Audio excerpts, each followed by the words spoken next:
Hello hello hello hello, good morning everyone. कैसे हैं सब लोग? अच्छे हैं?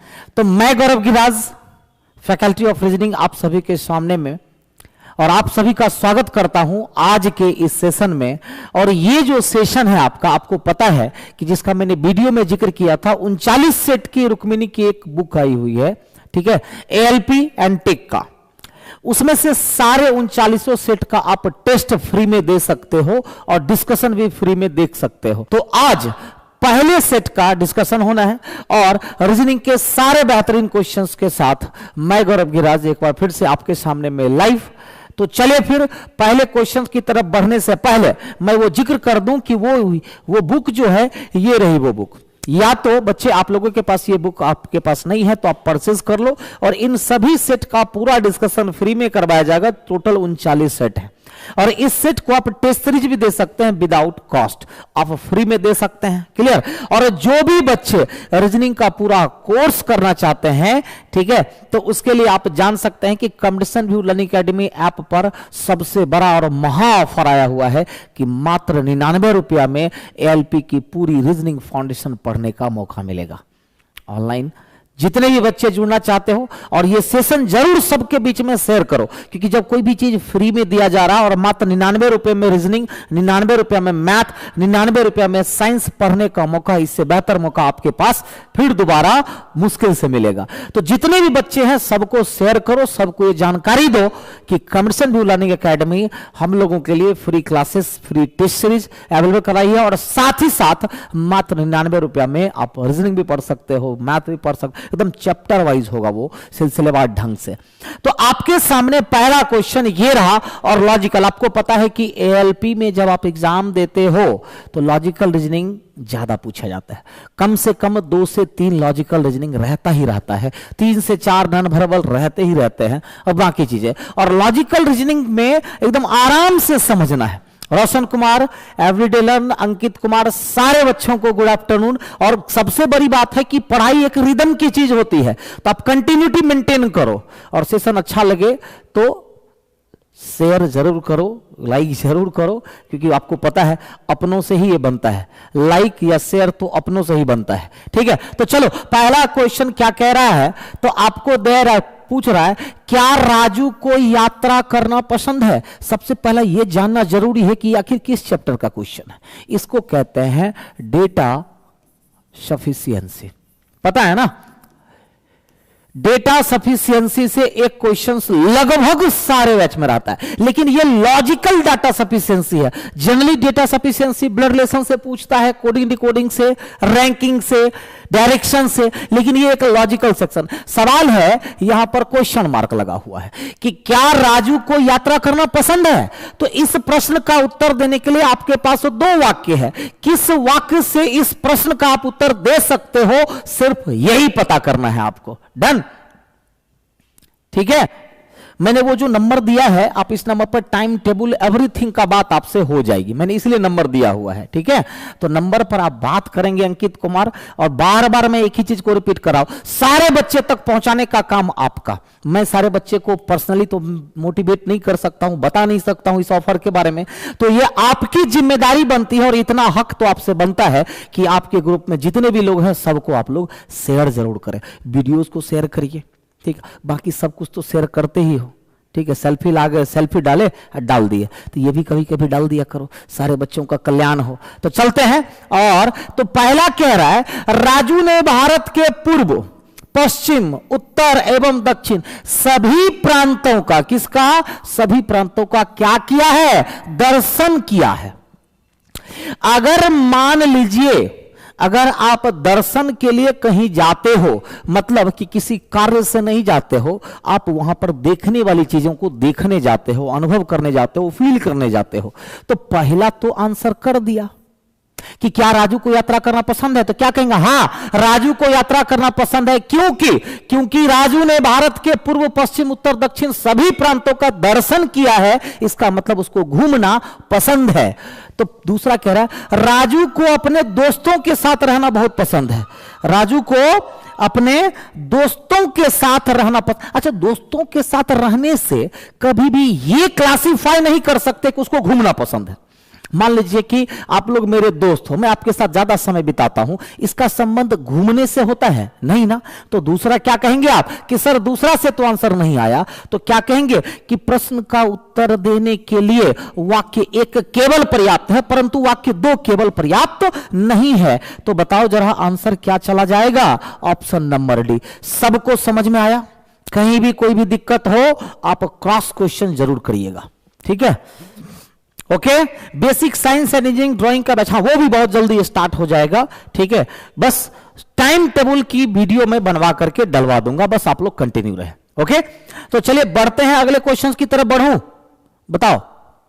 तो चलते हैं दूसरे क्वेश्चन की तरफ, और ये रहा आपका दूसरा क्वेश्चन। इसको कहते हैं एनालॉगी। एनालॉगी, क्योंकि बहुत सारे बच्चों को क्या होता है ना कि कुछ कुछ चैप्टर्स के नाम भी नहीं पता होते। टेंशन मतलब मैं बता दिया करूंगा। एनालॉगी का मतलब ये, इसको मतलब रेशियो प्रोपोर्शन मत समझना। ये क्या कह रहा है? ये कह रहा है यदि इसका संबंध इससे तो इसका संबंध किससे? एनालॉगी मतलब एनालाइज करना। आप एनालाइज करके बताओ ये क्या है? अंगूठी, रिंग है। रिंग का संबंध किससे? फिंगर से। अगर हम इस क्वेश्चंस को अगर देखें, भले ही फिगर वाइज दिया गया है, तो एनालॉगी कितने प्रकार के? 4 प्रकार के। पहला वर्ड वाला एनालॉगी, दूसरा नंबर एनालॉगी, तीसरा लेटर एनालॉगी, और चौथा फिगर एनालॉगी। तो ये कौन सा है? फिगर एनालॉगी है। रिंग का संबंध किससे? फिंगर से। किससे? फिंगर से। तो बताइए इसका संबंध, ताज का संबंध किससे हो जाएगा? तो ताज जो है कहां पहनते हैं? सर में पहनते हैं। कहां? ये नेक को दर्शा रहा है। क्या गर्दन में पहनते हैं ताज को? नहीं। क्या हाथ में पहनते हैं ताज को? नहीं। क्या पैर में पहनते हैं ताज को? नहीं। तो क्या कहेंगे? हेड, सर पर ताज कहां शोभा देता है? ताज कहां पहने जाते हैं? सर पर। तो आंसर क्या हो गया? ए नंबर। क्लियर? तो बढ़ते हैं अगले क्वेश्चन की तरफ, और ये रहा। कह रहे किसी दर्पण को जब नीचे दिए गए शब्द के नीचे क्षैतिज, मतलब कि मिरर जो है किसी भी ऑब्जेक्ट के क्षैतिज, क्षैतिज का मतलब हो जाता है जल प्रतिबिंब। क्या हो जाता है? जल प्रतिबिंब हो जाता है। और जल प्रतिबिंब का मतलब हो जाता है सिर्फ क्या बदलेगा? सिर्फ ऊपर नीचे बदलेगा। सिर्फ ऊपर नीचे बदलेगा, बाएं दाएं नहीं बदलने वाला। तो क्या किसी क्वेश्चन में बाएं दाएं बदला है? तो ये बताओ। वाई, तो वाई की जगह पर लास्ट में क्या दे दिया? एच। कभी भी नॉन वर्बल बनाओ तो ऑप्शन को छांट दो, ये आंसर नहीं हो सकता। क्यों? क्योंकि यहां पर क्या कर दिया? एच को दाईं तरफ ला दिया है। ये भी गलत हो जाएगा, एच को दाईं तरफ ला दिया है, ये भी एच को दाईं तरफ ला दिया, तो ए बी डी आंसर नहीं। आंसर क्या होगा? सी।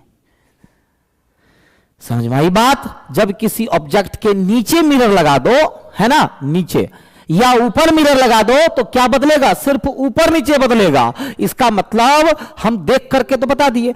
एच बिल्कुल एच की तरह दिखेगा, ई बिल्कुल ई की तरह दिखेगा, ए पलट जाएगा, ऊपर से नीचे चेंज हो गया। एल आपका पलट जाएगा, टी आपका पलट जाएगा, एच सेम दिखेगा, सॉरी टी था ना, वेट टी, फिर एच सेम दिखेगा और वाई ऐसा दिखेगा। इस तीनों जगह पर गलती क्या है कि लेफ्ट वाले चीजों को राइट में ले आया। कभी नहीं होगा ऐसा। कब होगा? जब किसी ऑब्जेक्ट के दाईं तरफ मिरर लगाया जाए या बाईं तरफ, मतलब दाएं या बाएं। क्लियर? चलो नेक्स्ट क्वेश्चन आपका क्या कहता है? फिर से देखो, आपका ये लॉजिकल रीजनिंग आ गया, इससे घबराने की बात नहीं है। समझो कि मैं कैसे क्वेश्चन को समझा रहा हूं, आदत लग जाएगी, गलतियां नहीं होगी। तो लॉजिकल रीजनिंग में कहा जाता है गलतियों से बचना है, वही मैं सिखाऊंगा गलतियों से कैसे बचा जाए। तो एक कथन दिया गया है क्या कि अध्यापकों को कार्यशाला में भाग लेना चाहिए। कथन क्या कहता है कि अध्यापक को भी किसमें? कार्यशाला में भाग लेना चाहिए। जैसे प्रैक्टिकल रूम होता है कि नहीं होता है, एक्टिविटी रूम जिसको कहते हैं, कह रहा अध्यापक को भी वहां पर भाग लेना चाहिए। तो इस पर अनुमान है, दोनों में से कौन सा अनुमान सत्य है आपको परखना है।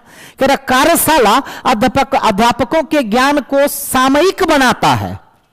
सही बात है। मान लीजिए कि आपके पास बहुत सारा नॉलेज आ गया, हमने आपको कोई चीजें पढ़ा दी, आप उसका प्रैक्टिकल नहीं करिएगा तो क्या हो जाएगा, वो चीज आधा अधूरा कहीं ना कहीं थोड़ा बहुत रह जाता है। अगर आप प्रैक्टिकल कर देते हैं तो वो क्या होता है, संपूर्ण जानकारी हो जाती है। तो वही है कि कार्यशाला अध्यापकों के ज्ञान को सामयिक बनाती है। तो क्या कहेंगे, बिल्कुल यह अनुमान बिल्कुल सत्य है। इसी के आधार पर यह बोला गया कि अध्यापकों को कार्यशाला में भाग लेना चाहिए, क्योंकि अगर वो अध्यापक कार्यशाला में भाग लेंगे तो उनके ज्ञान को सामयिक बनाया जा सकता है। तो पहला बिल्कुल सही अनुमान है। दूसरा कह रहा है कार्यशालाएं समय बर्बाद करती है, गलत। ये क्या कर रहा है, कथन का विरोध कर रहा है। ये कथन का विरोध कर रहा है कि नहीं, वो अच्छा बता रहा है और ये गलत बता रहा है। तो जब कोई अनुमान निष्कर्ष या तर्क निगेटिव बात करे, कथन को अपोज करे, तो वह गलत माना जाता है। तो क्या कहेंगे, केवल अनुमान एक ही निहित है, आंसर केवल एक जाएगा। क्लियर। अगला सवाल 11 नंबर है, सेट नंबर 1 में। देखो आप कहिएगा सर 11 नंबर, जैसे जैसे रीजनिंग का नंबरिंग है उसके अकॉर्डिंग मैंने स्लाइड उठाया है। कह रहा है एक लड़की की, देखो लड़की है, क्लियर हो चुका है। एक लड़की की तस्वीर की ओर, मतलब तस्वीर में फीमेल है, क्लियर है। एक लड़की की तस्वीर की ओर देखकर सीसा नाम की एक दूसरी लड़की ने कहा, क्या कहा, कि उसकी जो मां है, किसकी, इस लड़की की जो मां है, कौन है, मेरे नाना जी की इकलौती बेटी है। ये मेरे शब्द किसके लिए, सीसा नाम की लड़की के लिए। तो सीसा क्या कहती है कि उस लड़की की मां मेरे नाना जी की इकलौती बेटी। तो नाना जी की इकलौती बेटी मतलब मां है, और मां की वह लड़की बेटी है, और उनकी केवल एक बेटी है और कोई बेटा नहीं है। तो सीसा तस्वीर की लड़की से कैसे संबंधित है, तो बताइए, तस्वीर की लड़की खुद सीसा है। आप कहिएगा क्वेश्चन बहुत अच्छा है। अगर आप डायग्राम आप सर डायरेक्ट कैसे बनाए वो भी सिखाएंगे, लॉजिकली यानी कि बेसिक से कैसे बनाया जाएगा। तो सीसा ने क्या कहा, तो सीसा कहती है कि मेरे नाना जी की इकलौती बेटी, नाना जी मतलब कौन, सीसा की मां के पिताजी, इनकी इकलौती बेटी ये।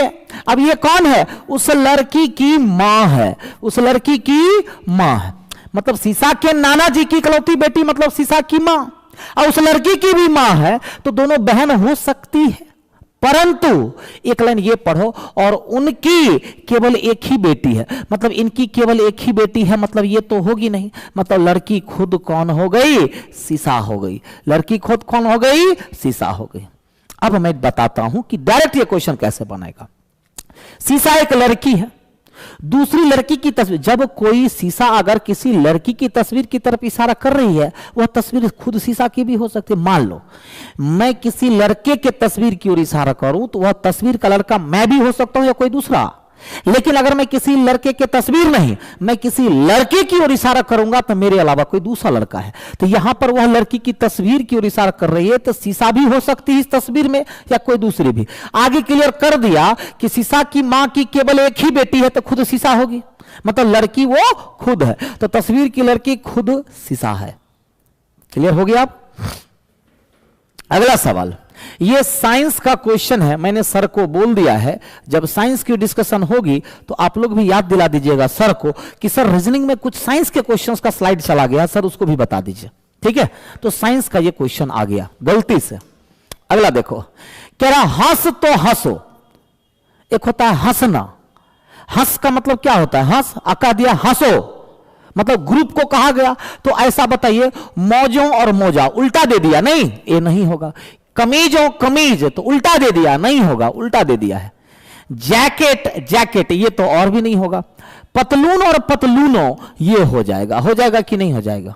सिंगुलर और प्लुरल का ये क्वेश्चन किस पर है, सिंगुलर और प्लुरल पर है कि नहीं है।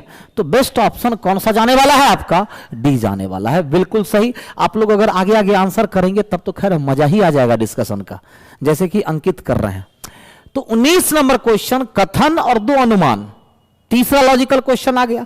कह रहा ईमानदारी ही सर्वोत्तम नीति है, मतलब नीति बहुत सारे होते हैं, उसमें ईमानदारी को सबसे ऊपर रखा गया। कथन यही नहीं कह रहा है, सभी नीतियों में, अपने भाषा में समझें तो जितनी भी नीतियां होती है सभी नीतियों में ईमानदारी सर्वोत्तम होती है, मतलब ईमानदारी सबसे अच्छी नीति है। कथन पहले ही क्लियर कर दिया, मतलब ईमानदार लोग नीति बनाते हैं। ऐसा कथन में कोई भी जिक्र है बताओ नीति कौन बना रहा है इसका जिक्र कथन में है नहीं है, तो यह अनुमान सटीक अनुमान हुआ नहीं।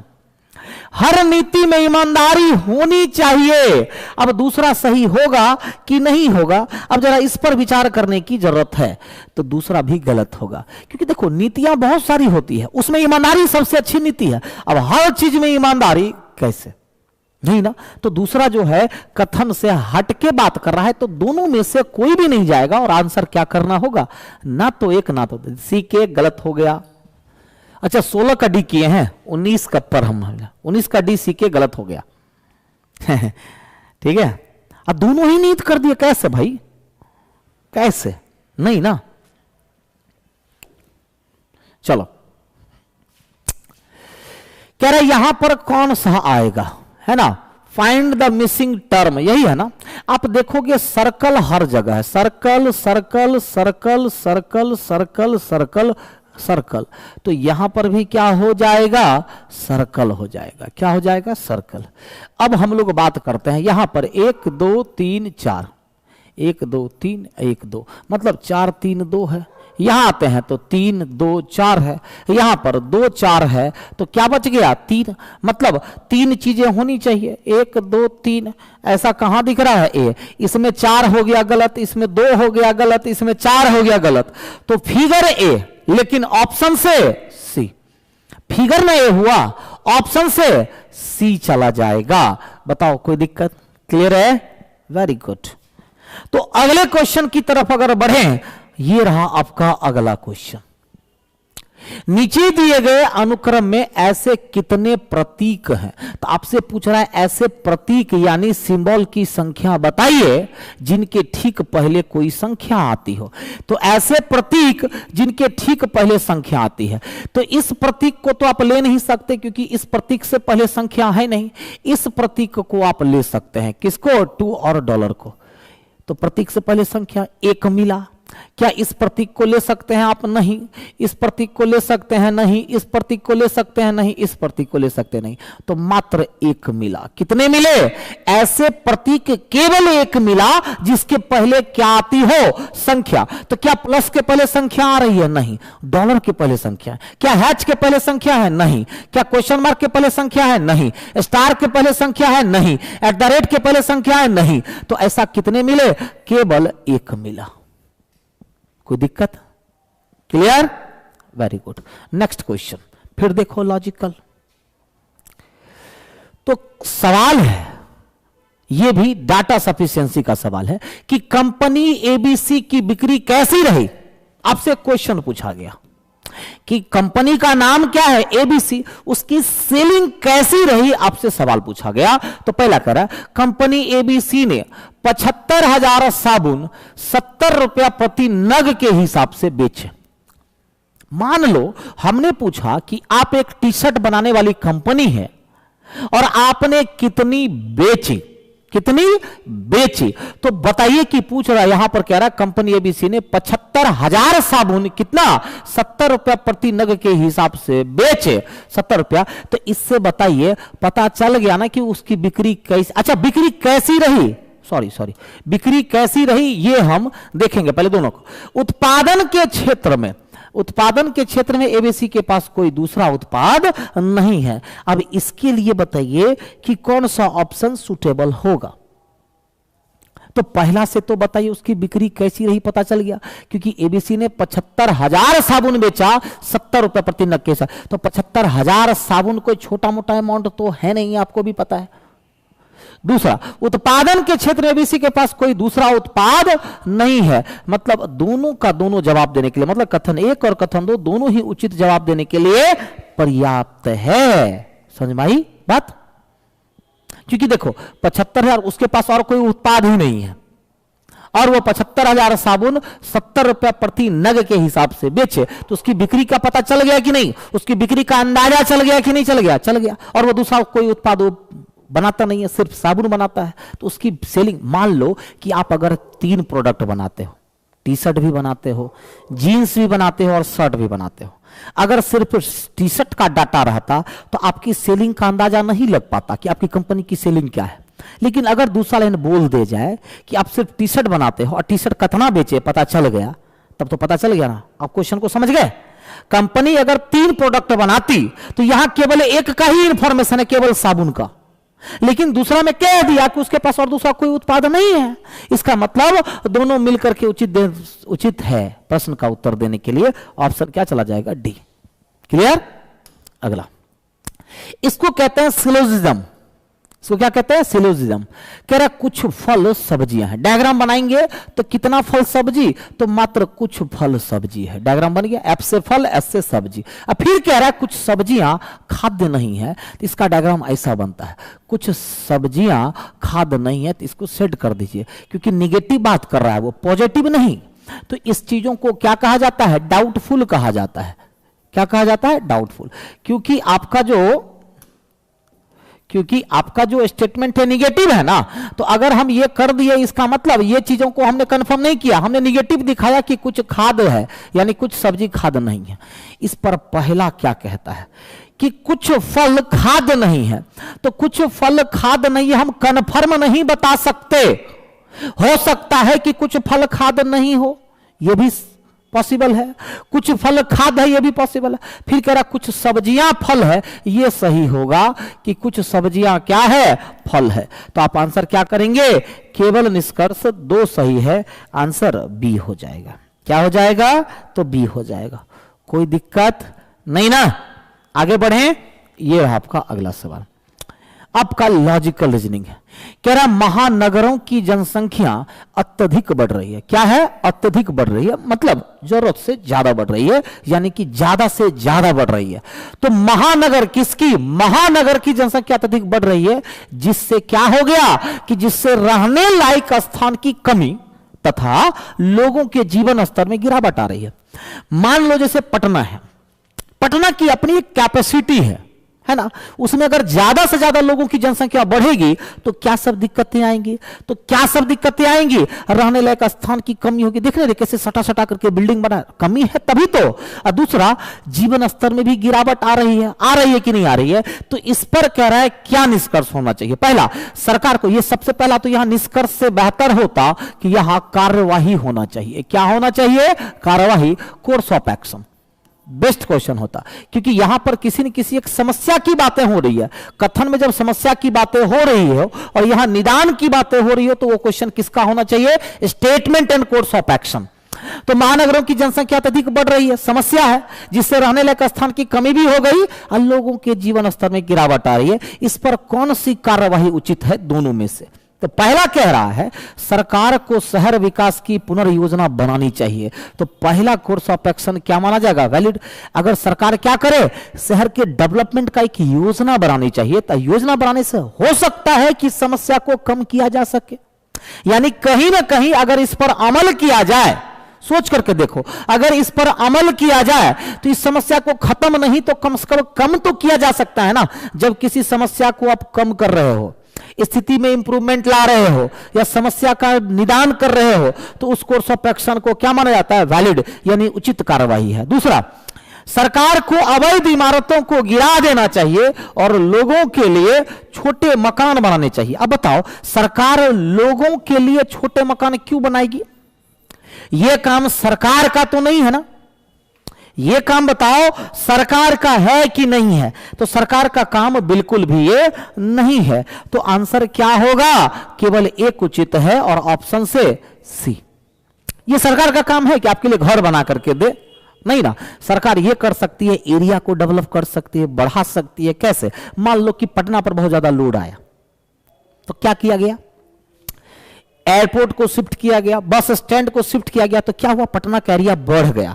अब जब पटना का एरिया बढ़ गया तो धीरे धीरे लोग क्या करेंगे? जहां जहां फैसिलिटी होगी वहां बढ़ता चला जाएगा। दिल्ली से एनसीआर बना, क्या बना कि दिल्ली पर जहां बहुत ज्यादा लोड पड़ा, तो दिल्ली के लोड को कम करने के लिए उसने एनसीआर बना दिया। कुछ कुछ इंपॉर्टेंट चीजों को एनसीआर में शिफ्ट कर दिया गया, लोग ऑटोमेटिक वहां शिफ्ट होने लग गए, है कि नहीं? अब मान लो कि एयरपोर्ट वहां नहीं जाता, बस स्टैंड वहां नहीं जाता, तो क्या लोग शहर से वहां मूव कर पाते? नहीं। सब लोगों को रहता बस स्टैंड तो पटना में ही है, एयरपोर्ट तो पटना में ही है, सारी फैसिलिटी तो पटना में ही है, तो हम वहां क्यों जाएं? होती है कि नहीं होती है? क्लियर सी बात हो गई। तो आंसर क्या चला जाएगा? केवल एक।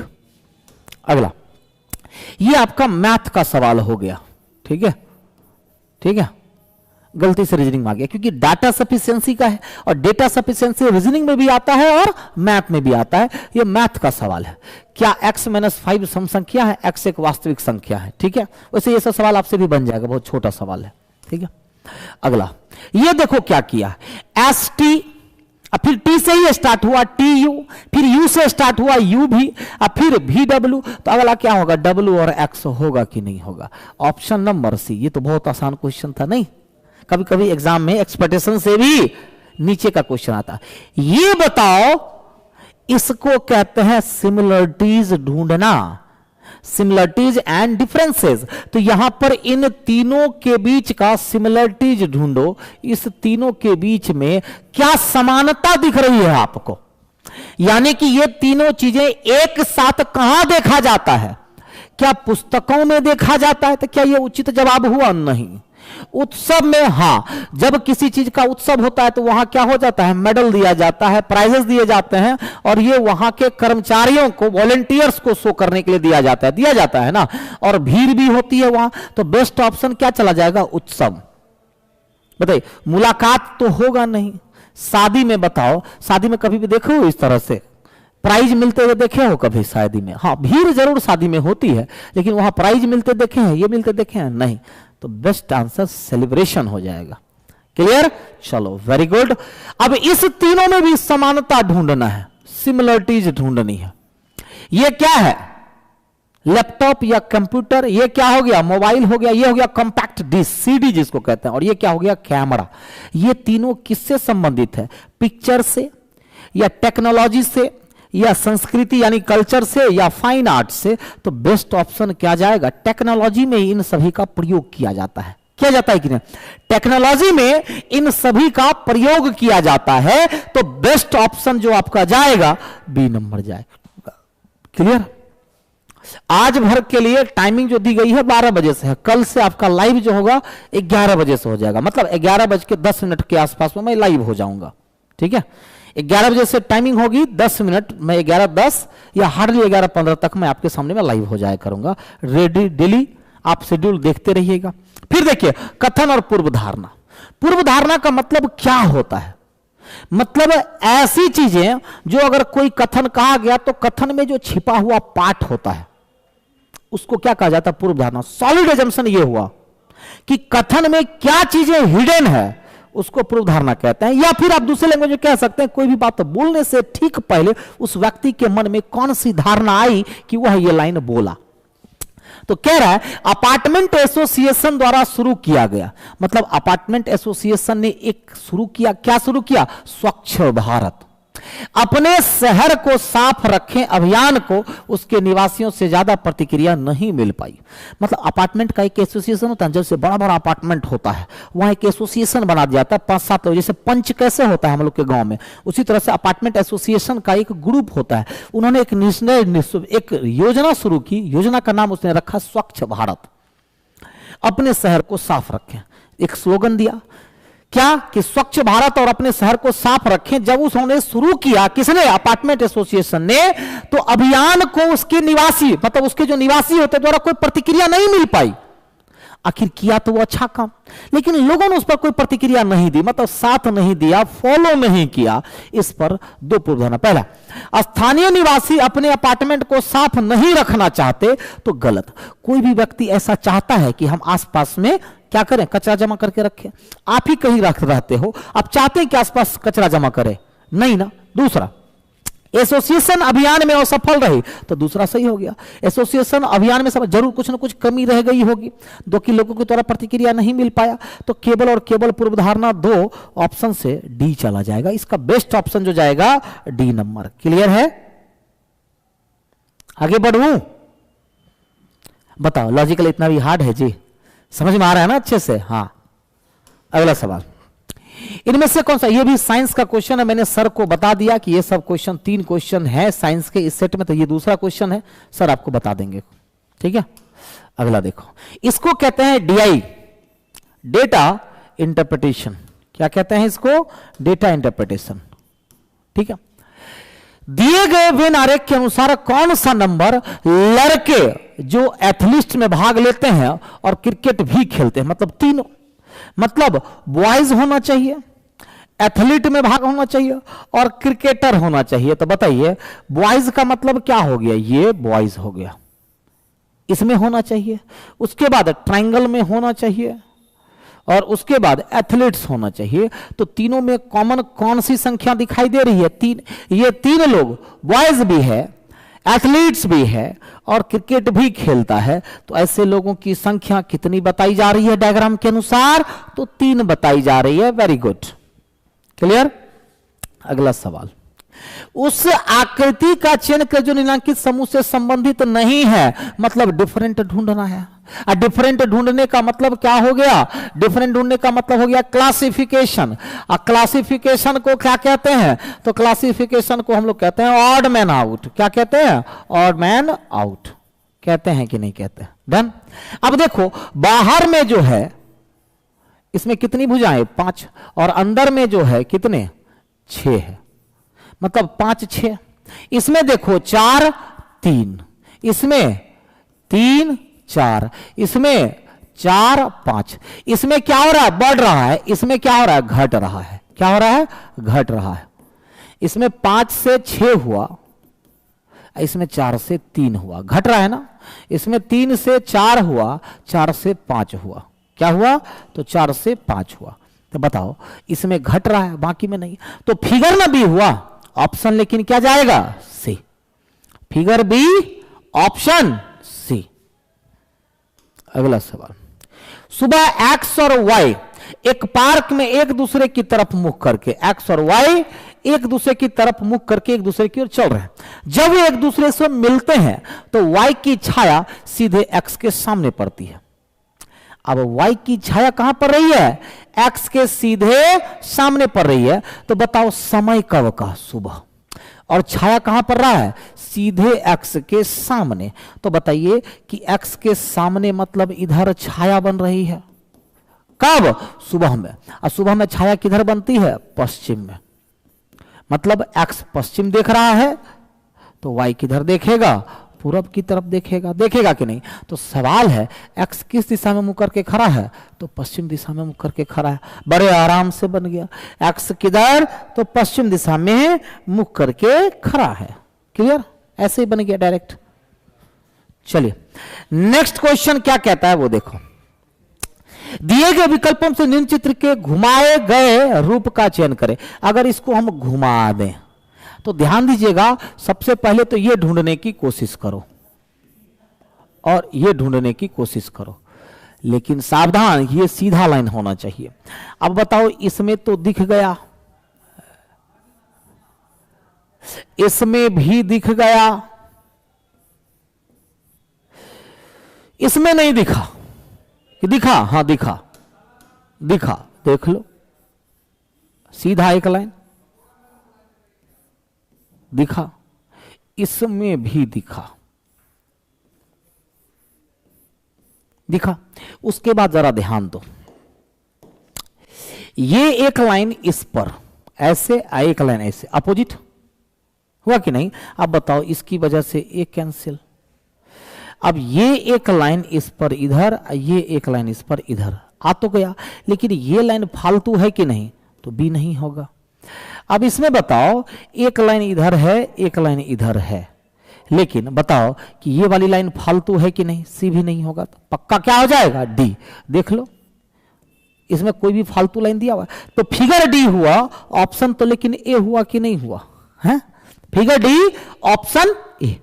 क्लियर। चलो नेक्स्ट क्वेश्चन ये रहा, कह रहा है एबीसी को अगर ये लिखा, देखो इसका संबंध एबीसी। अब देखिएगा ए को एट द रेट से कनेक्ट करके देखो, है ना, तो ए को अगर एट द रेट से कनेक्ट करके देखते हैं तो ए पहला और इधर से पहला, फिर बी को स्टार से कनेक्ट करके देखो, बी दूसरा स्टार दूसरा, फिर सी को 2 से कनेक्ट करके सी तीसरा और 2 तीसरा। तब बताओ इसी तरह से इसका संबंध क्या होगा। तो डॉलर क्या है, अब ध्यान देने वाली बातें हैं कि डॉलर इधर से चौथा है, तो इधर से भी चौथा क्या हो जाएगा, एक्सप्लेनेशन सिंबल। अब हैच इधर से क्या है, 1 2 3 4 5 छठा है, तो इधर से भी 2 2 4 2 छठा एच हो जाएगा। अब ई जो है यहां पर है तो एक के बाद है, तो इधर से भी एक के बाद क्वेश्चन मार्क हो जाएगा। तो एक्सप्लेनेशन एच और क्वेश्चन मार्क किस ऑप्शन में? तो डी नंबर ऑप्शन में। आ गया कि नहीं? था ना आसान, है ना? चलो फिर नेक्स्ट क्वेश्चन आपका ये रहा, निम्नलिखित आकृति में कितने त्रिभुज है? सबसे पहले ये बताओ कि इसके अंदर में त्रिभुजों की संख्या कितनी होगी? तो जब किसी चतुर्भुजों में त्रिभुजों का निर्माण हो रहा हो तो देखिए ये कितना पार्ट में है? तो 4 पार्ट में। सीधा 4 का डबल त्रिभुज बन जाएगा, मतलब 8। तो 8 त्रिभुज तो ऐसे ही बन गया। प्लस अगर आप आते हैं तो एक त्रिभुज यहां बना, दूसरा यहां, तीसरा यहां और चौथा यहां, 4 इसमें बढ़ गया। टोटल त्रिभुजों की संख्या कितनी हो गई? तो 12 हो गई, मात्र 12 होगा। कितने होंगे? ओनली 12 होगा। बताओ कोई दिक्कत? आगे बढ़े। चलो अगला सवाल ये रहा, ये भी साइंस का। मैंने बोला था कि 3 क्वेश्चन साइंस के, यही तीसरा सवाल है। ये तीनों सवाल आपको करवा दिए जाएंगे। क्लियर? नेक्स्ट सवाल, यदि 9 गुना 6 45, 7 गुना 4 33, ठीक है, 6 गुना 4 20 हो तो बताइए क्या किया गया है? बताइए। 81, देखिए 9 का स्क्वायर कितना? 81, 6 बताओ 45 मिला। 7 का स्क्वायर कितना? 49, 4 का स्क्वायर कितना? 16, माइनस कर दो 33 मिला। फिर 6 का स्क्वायर 36, 4 का स्क्वायर 16, घटा दो तो 20 मिला कि नहीं? तो जरा सवाल यह है कि 5 गुना 3 का मतलब क्या हो जाएगा? तो 5 का स्क्वायर माइनस 3 का स्क्वायर, ये भी तो वही किया है, ये भी तो वही किया है, ये भी तो वही किया है। तो 5 का स्क्वायर कितना? 25, माइनस 9 कितना? 16, कितना? 16। स्क्वायर का डिफरेंस है, मतलब डिफरेंस ऑफ स्क्वायर। क्लियर? बन गया ना? चलो लास्ट सवाल आज के सेट का, एक्स और वाई में कौन बेहतर नर्तक? आपसे ये डाटा सफिशिएंसी का सवाल हो गया कि कौन सबसे बेहतर नर्तक है। कह रहा एक्स ने अधिक नृत्य ऑडिशन दिए थे, तो पहला गलत। एक तो ऐसा ही कट गया, जो ज्यादा से ज्यादा ऑडिशन देगा, जो ज्यादा से ज्यादा ऑडिशन देगा, तो अभी तक बताइए उसका सिलेक्शन ही नहीं हुआ। तो पहले से क्या हुआ? पहले से बिल्कुल भी पता नहीं चल पा रहा है कि वह एक बेहतर नर्तक, खाली ऑडिशन दे रहा है, वो परफॉर्म नहीं किया कहीं। दूसरा, वाई ने मंच पर अधिक प्रदर्शन किया है, तो ये परफॉर्म कर रहा है, ये ऑडिशन दे रहा है। तो दूसरा तो अकेला आंसर कर दिया, ये अच्छा नर्तक है, तभी तो वो प्रदर्शन करने लग गया। वो ऑडिशन दे रहा है अभी भी, ये प्रदर्शन कई जगहों पर वाई ने मंच पर अधिक प्रदर्शन किया है। तो क्या कहेंगे? अकेले कथन 2 पर्याप्त है, जबकि कथन 1 अपर्याप्त है। ऑप्शन से क्या करेंगे? तो सी करेंगे। ऑप्शन से क्या हो जाएगा? सी। तो आज का पहला सेट का रीजनिंग का सारा क्वेश्चंस कंप्लीट रहा, और उम्मीद करता हूं कि आप लोग को डिस्कशन बहुत अच्छा लगा हो, या जहां पर भी कभी भी कमी लगे या कुछ भी चीजें क्रॉस क्वेश्चन पूछना हो, लाइव रहें, कमेंट करें। और बार बार मैं कह रहा हूं कि अच्छा लगे तो शेयर जरूर करें, अच्छा ना लगे कुछ नहीं, छोड़ दो, लेकिन अगर अच्छा लगे तो जरूर शेयर करो, बच्चों तक पहुंचाओ इस मैसेज को। और कल मैं पुनः आपके सामने में हाजिर होता हूं। बच्चे लोग, अभी रीजनिंग के बाद साइंस होना है।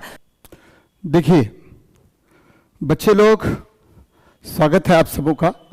और जैसा कि आपको पता है, आपके लिए एएलपी कंप्लीट से डिस्कशन जो हमारी किताब है, असिस्टेंट लोको पायलट एवं टेक्नीशियन भर्ती परीक्षा, और इसमें जो साइंस मैंने लिखा है, आपको प्रीवियस ईयर्स के जितने भी प्रश्न हैं एएलपी के, सारे प्रश्नों को बारीकी से हम लोग देखेंगे और बारीकी से इसके विषय में जानेंगे कि क्या किस क्वेश्चंस में क्या क्या है, कैसे है, इसको विस्तार पूर्वक हम लोग करेंगे। बच्चे यकीन मानिए कि सफलता में ये सारे प्रश्न जो है आपके लिए बहुत बहुत महत्वपूर्ण है, और आपके सफलता को यह, ठीक है, निश्चित रूप से आयाम देगा।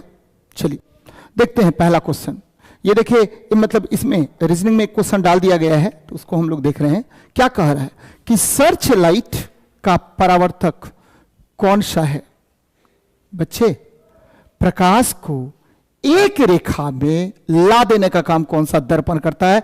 मैं थोड़े दिन पहले बता रहा था बच्चों को कि देखिए कि ये देखिए, इन्फिनिटी से प्रकाश की किरणें आ रही है, अनंत से आ रही है, एक बिंदु पर ला देगा, एक बिंदु पर ला देगा।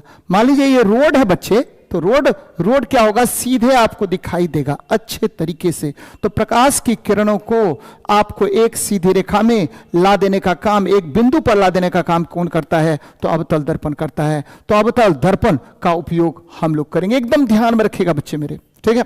अब देखिए अवतल दर्पण के क्या क्या और उपयोग हो सकते हैं, बार बार मैं बताता रहता हूं।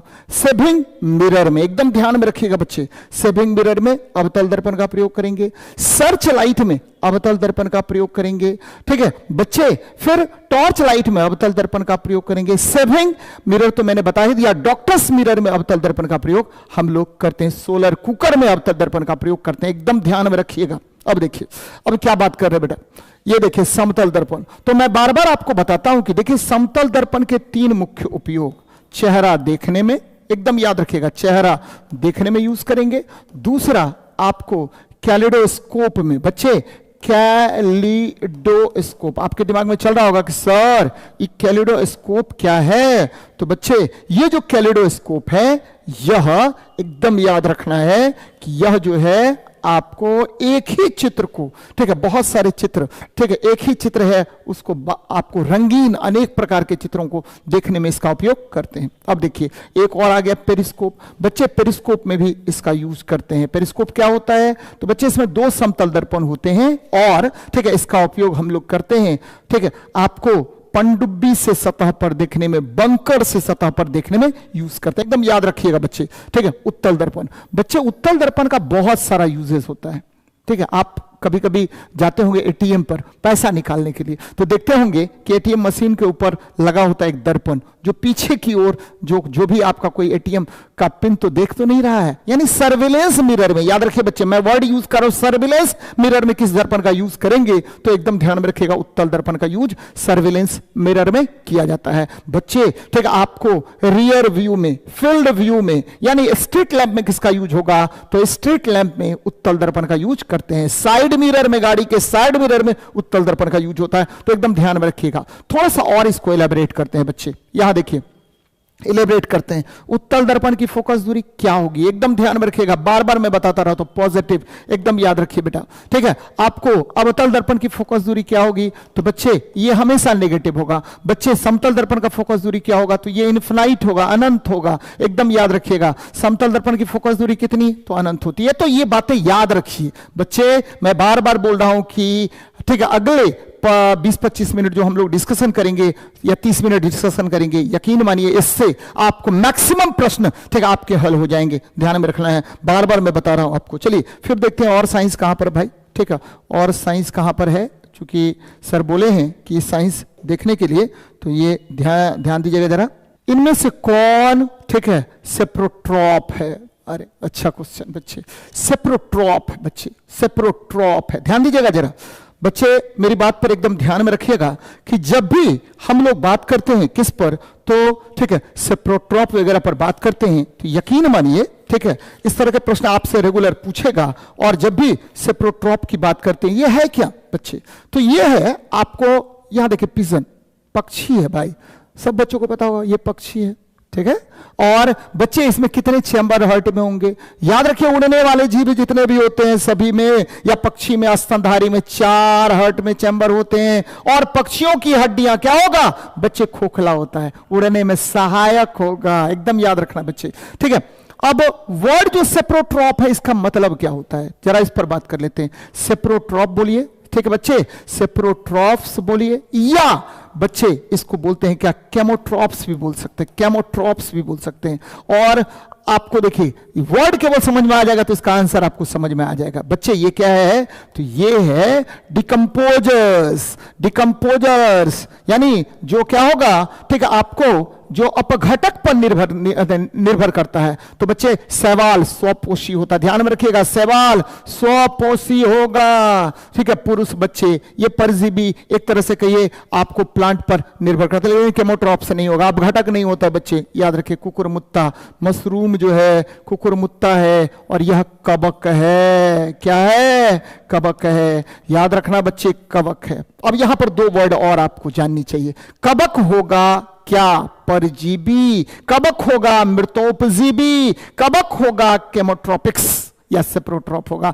याद रखना बच्चे, कवक जो होता है, जीवाणु और कवक पृथ्वी पर सबसे बड़े अपघटक होते हैं। और ये क्या करता है, तो अपघटित जितना भी पदार्थ है ना, अपघटित सबको अपघटित करने का काम करेगा। और कवक के अध्ययन को, ठीक है बच्चे, माइकोलॉजी कहते हैं। और ठीक है, यहां पर देख लीजिए, आपको क्या है, शैवाल का अध्ययन क्या कहलाएगा भाई साहब, तो शैवाल का अध्ययन कहलाएगा फाइकोलॉजी कहलाता है।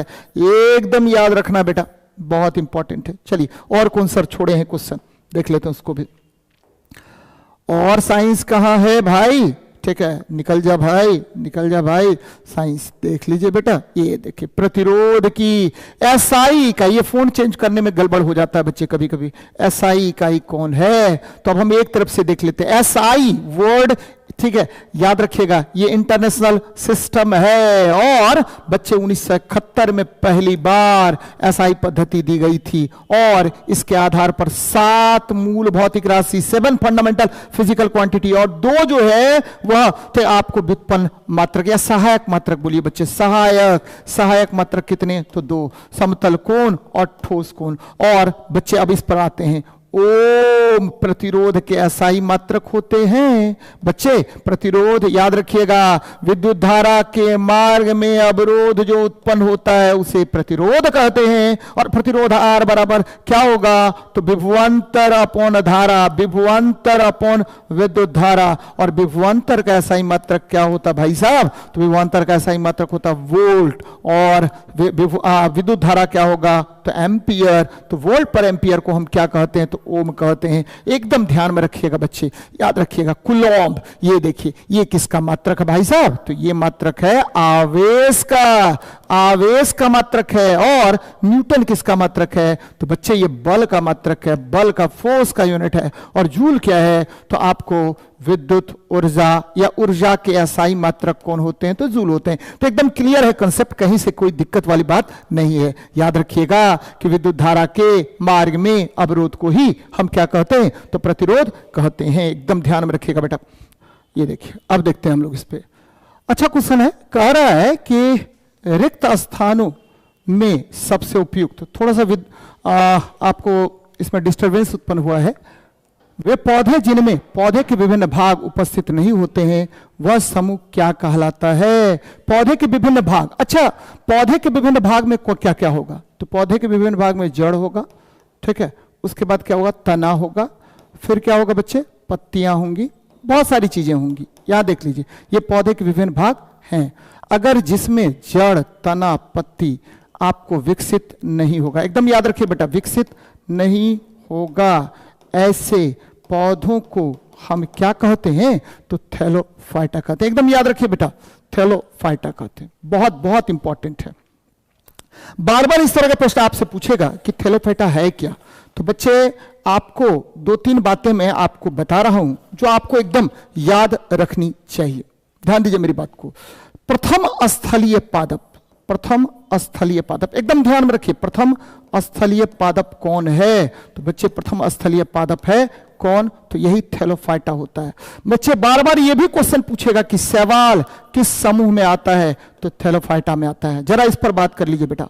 फेनोरगेम्स जो क्या होगा, तो 2 तरह के होते हैं, एक होता है क्रिप्टोगेम्स जिसमें पुष्प होगा, ठीक है, पुष्प लगेंगे, और एक होता है फेनोरगेम्स जिसमें अपुष्पी पादप होगा। और बच्चे ये ब्रायोफाइटा, ये पादप उभयचर हैं, एकदम याद रखिएगा, पादप उभयचर है। और ये ठीक है बच्चे सबसे बड़ा पादप वर्ग भी है, एकदम याद रखना है, पादप उभयचर। ठीक है, आपको जो प्लांट एम्फीबियंस की बात करेंगे तो किसको कहते हैं, तो बच्चे ब्रायोफाइटा को कहते हैं। यहां से क्या क्या याद रखना है कि वह पादप जिसमें विकसित, ठीक है, जड़, तना, पत्तियां नहीं होती हैं उसे थैलोफाइटा कहते हैं। फिर मैंने क्या कहा आपको याद रखने के लिए बेटा कि प्रथम स्थलीय पादप कौन होते हैं, तो बच्चे थैलोफाइटा होते हैं। फिर क्या याद रखना आपको कि शैवाल किस समूह में आता है, तो थैलोफाइटा में आता है। फिर मैंने बताया क्या कि पादप वर्ग में उभयचर कौन होगा, तो पादप उभयचर की बात करेंगे तो ब्रायोफाइटा। तो ये ध्यान में आपको रखनी चाहिए। चलिए नेक्स्ट क्वेश्चन देखते हैं बेटा। मेंडलीफ, अच्छी बात है भाई साहब, मेंडलीफ आ गए। मेंडलीफ ने, ध्यान में रखिएगा, परमाणु द्रव्यमान संख्या पर, बच्चे 3 बातें, ठीक है, ज्यादा मैं आपको हमेशा याद रखिए कंसेप्ट बेस्ड आजकल एग्जाम होता है, तो कंसेप्ट पर हम बात करते हैं। क्या करना है, मेंडलीफ ने परमाणु द्रव्यमान संख्या के आधार पर तत्वों को व्यवस्थित किया। और मेंडलीफ ने क्या किया था, ये देखिए, इस तरह की सारणी बनाई। इसको क्या बोलते हैं, इसको बोलते हैं बेटा वर्ग। और कुल वर्गों की संख्या पहले 8 था, बाद में अक्रिय गैस की खोज की गई, कुल वर्गों की संख्या 9 और कुल आवर्त की संख्या, ये देखिए क्षैतिज होता है, क्षैतिज को आवर्त बोलते हैं। कुल आवर्तों की संख्या कितनी, तो बेटा 7 होता है।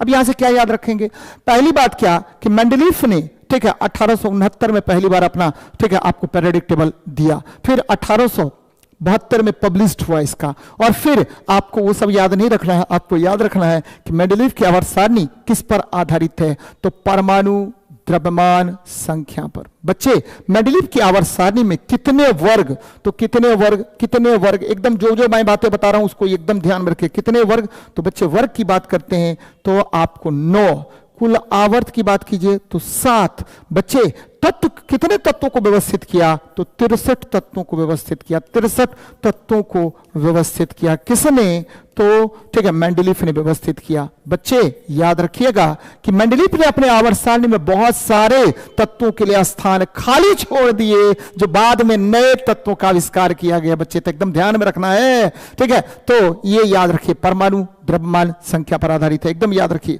चलिए देखते हैं, जब एक परिपथ में कई प्रतिरोध श्रृंखलाओं में जुड़े हों, ये देखिए प्रतिरोध को जोड़ दीजिए बेटा, ये प्रतिरोध है, जोड़ दीजिए, ये प्रतिरोध है, जोड़ दीजिए, ये आ गया ना, R1 R2 R3। बच्चे 3 चीजें मैं बता रहा हूं, आपको याद रखना है।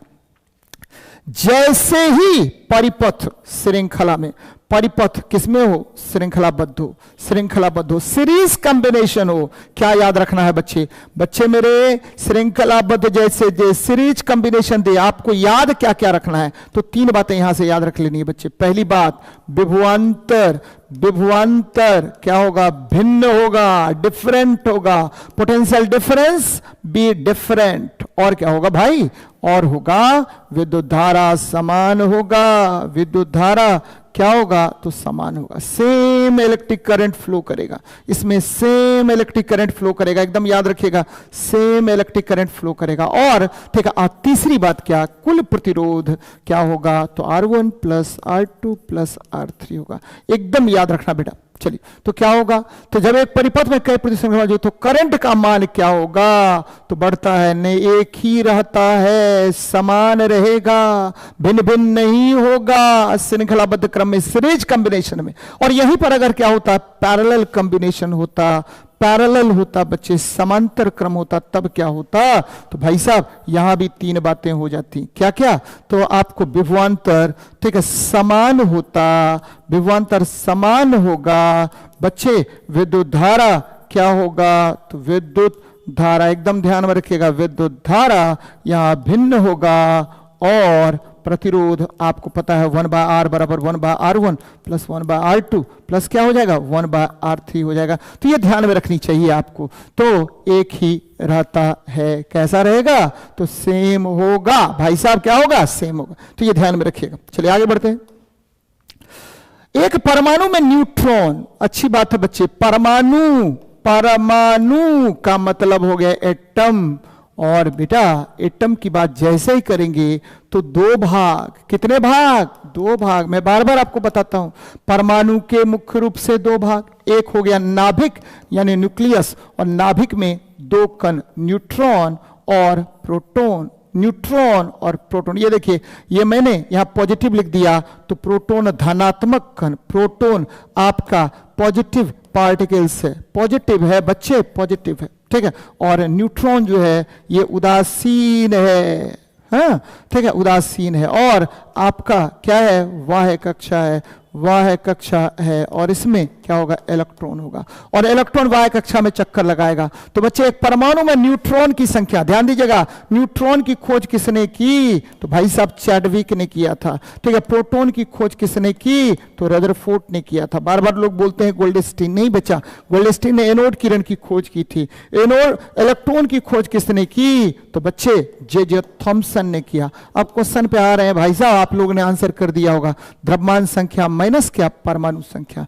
द्रव्यमान संख्या आपको पता होगा बेटा कि द्रव्यमान संख्या ए बराबर होता है न्यूट्रॉन प्लस प्रोटॉन, और परमाणु संख्या Z बराबर क्या होगा, नंबर ऑफ प्रोटॉन्स या नंबर ऑफ इलेक्ट्रॉन्स होगा। ठीक है, किसमें, इन न्यूट्रल एटम, उदासीन परमाणु में लिखना पड़ेगा, उदासीन परमाणु। तो ये बातें याद रखिए, अच्छी बातें। चलिए आगे बढ़ते हैं। 4 किलोग्राम भार की एक वस्तु, अच्छी बात है बच्चे, 4 किलोग्राम भार की एक वस्तु 36 दिशा में 5 मीटर प्रति सेकेंड की गति से बढ़ रहा है। इसकी गति 10 मीटर प्रति सेकेंड तक बढ़ाने के लिए इस पर किया गया कार्य क्या होता है। बच्चे वर्क निकालना है, क्या निकालना है, वर्क निकालना है, वर्क निकालना है भाई साहब। और ठीक है, वर्क बराबर क्या होता है, तो गतिज ऊर्जा में परिवर्तन, चेंज इन काइनेटिक एनर्जी। और इस थ्योरम को, यानी किसी वस्तु पर किया गया कार्य, ठीक है, गतिज ऊर्जा में परिवर्तन के बराबर होगा, गतिज ऊर्जा में परिवर्तन के बराबर होगा। एकदम याद रखना बेटा, गतिज ऊर्जा में परिवर्तन के बराबर होगा। और इसे ही हम क्या कहते हैं भाई साहब, इसे कहते हैं वर्क एनर्जी थ्योरम, कार्य ऊर्जा सिद्धांत। देख लीजिए ना बेटा, क्या कह रहे हैं, वर्क निकालना है, W बराबर गतिज ऊर्जा में परिवर्तन, तो 1/2m क्या करिए, v² माइनस u²। निकाल लीजिए ना अब, 1/2m, m का वैल्यू देख बेटा कितना है, 4 kg, 4 पुट कर देते हैं, 4 और क्या, ठीक है, 10 मीटर, तो 10 का स्क्वायर माइनस क्या, 5 का स्क्वायर, 10 का स्क्वायर माइनस क्या, 5 का स्क्वायर। देखिए क्या करेंगे, 2 दूनी 4, 2 आ गया, अगुना क्या, 100 में से 25 को घटा दीजिए, 75 आ गया, 75 दूनी 150, और जूल तो यूनिट होता है, ऊर्जा का यूनिट जूल, तो ये आपका आ गया 150 जूल।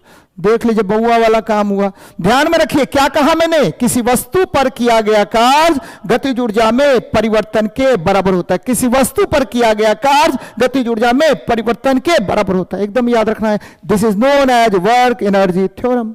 निकल गया बेटा, नेक्स्ट देखते हैं।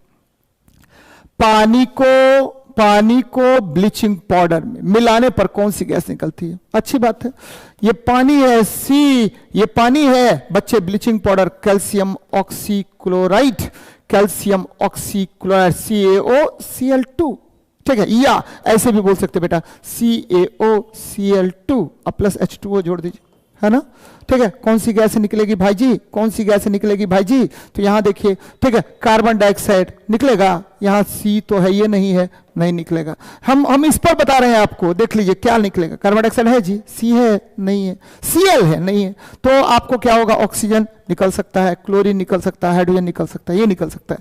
हाइड्रोजन गैस तो निकलेगा नहीं बच्चे, क्यों, क्योंकि हाइड्रोजन जो है क्लोरीन से अभिक्रिया करके ये कैल्शियम ऑक्सी बोलते ये बना लेगा हाइड्रोक्लोरिक अम्ल, क्लोरीन गैस बाहर निकालेगा। कौन सा गैस बाहर निकालेगा, क्लोरीन गैस बाहर निकालेगा। एकदम ध्यान में रखिएगा बेटा, कौन सा गैस बाहर निकालता है, तो क्लोरीन गैस बाहर निकालता है, एकदम याद रखना है, ठीक है, तो एकदम याद रखिएगा इसको। अब देखिए 2-3 बातें यहां पर जो मुझे बतानी है आपको बच्चे। CO2, ठीक है, CO2 ये क्या है भाई, तो ये हवा से भारी गैस है, याद रखना, हवा से भारी, हवा से भारी बच्चे, वायुमंडल में 0.03% की मात्रा में, ठीक है। यह आपको ग्रीन हाउस प्रभाव के लिए उत्तरदायी है, ग्रीन हाउस प्रभाव के लिए उत्तरदायी, हाउस प्रभाव के लिए उत्तरदायी गैस होता है, के लिए उत्तरदायी गैस होता है, एकदम ध्यान में रखना बच्चे। हाइड्रोजन पर आते हैं, हाइड्रोजन मतलब H2 बच्चे, धातु को अम्ल से अभिक्रिया कराने पर कौन सा गैस बाहर निकलेगा, तो यही गैस बाहर निकलेगा। ऑक्सीजन बच्चे, हाइड्रोजन की खोज किसने की, तो हाइड्रोजन की खोज की थी कैवेंडिश ने, याद रखना कैवेंडिश ने। और बच्चे ऑक्सीजन की खोज किसने की, तो ठीक है, सीले और प्रिस्टले ने, सीले एवं प्रिस्टले ने किया था, सीले एवं प्रिस्टले ने किया था, एकदम ध्यान में रखिएगा बेटा मेरे, ठीक है। ऑक्सीजन बच्चे इसको लिविंग एयर भी कहते हैं, जलाने में सहायक गैस होता है, खाद्य पदार्थों के ऑक्सीकरण के लिए आवश्यक गैस होता है, प्रकाश संश्लेषण के उपरांत निकलने वाली गैस होती है। देखिए कितनी चीजें हो गई, तो ये ध्यान में रखनी है, बहुत बहुत इंपॉर्टेंट है। चलिए नेक्स्ट देखते हैं। निम्नलिखित में से किस अभिक्रिया द्वारा उच्च प्रतिक्रिया वाली धातुओं का निष्कासन किया जाता है।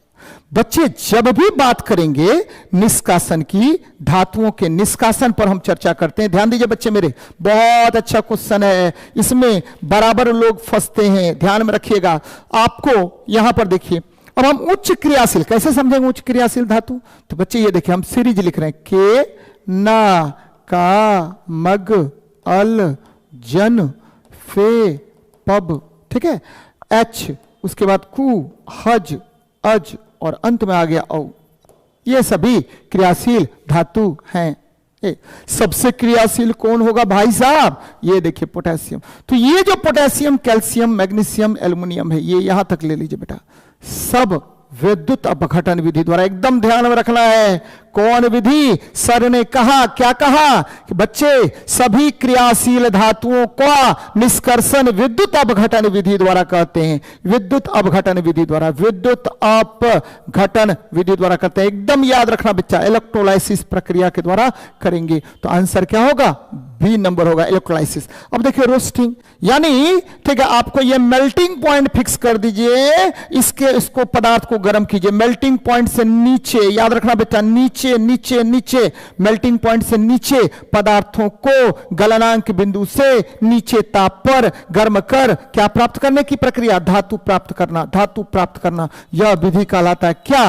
रोस्टिंग कहलाता है। एकदम ध्यान में रखना है, रोस्टिंग कहलाएगा। और कैल्सिनेशन, बच्चे यहां पर वायु नहीं देंगे बच्चे, और आपको क्या करेंगे? तो गर्म करेंगे पदार्थों को गलनांक बिंदु से नीचे ताप पर। तो इस विधि को कैल्सिनेशन कहा जाता है। क्या कहा जाता है? कैल्सिनेशन। सभी रोस्टिंग, कैल्सिनेशन, उपयुक्त एजेंट द्वारा अपचयन, सभी आपको क्या है? तो धातुओं के निष्कर्षण की अलग अलग विधियां हैं, लेकिन सबसे क्रियाशील धातुओं का निष्कर्षण किस विधि द्वारा? तो इलेक्ट्रोलाइसिस प्रोसेस के द्वारा करते हैं बेटा। एकदम ध्यान रखना है आपको। सबसे क्रियाशील धातु कौन? पोटेशियम। सबसे अक्रियाशील धातु कौन? तो सोना होगा। चलिए नेक्स्ट देखते हैं। कर अलैंगिक प्रजनन, अलैंगिक प्रजनन लैंगिक प्रजनन से भिन्न है। हाँ बेटा भिन्न है। अलैंगिक प्रजनन में क्या होगा?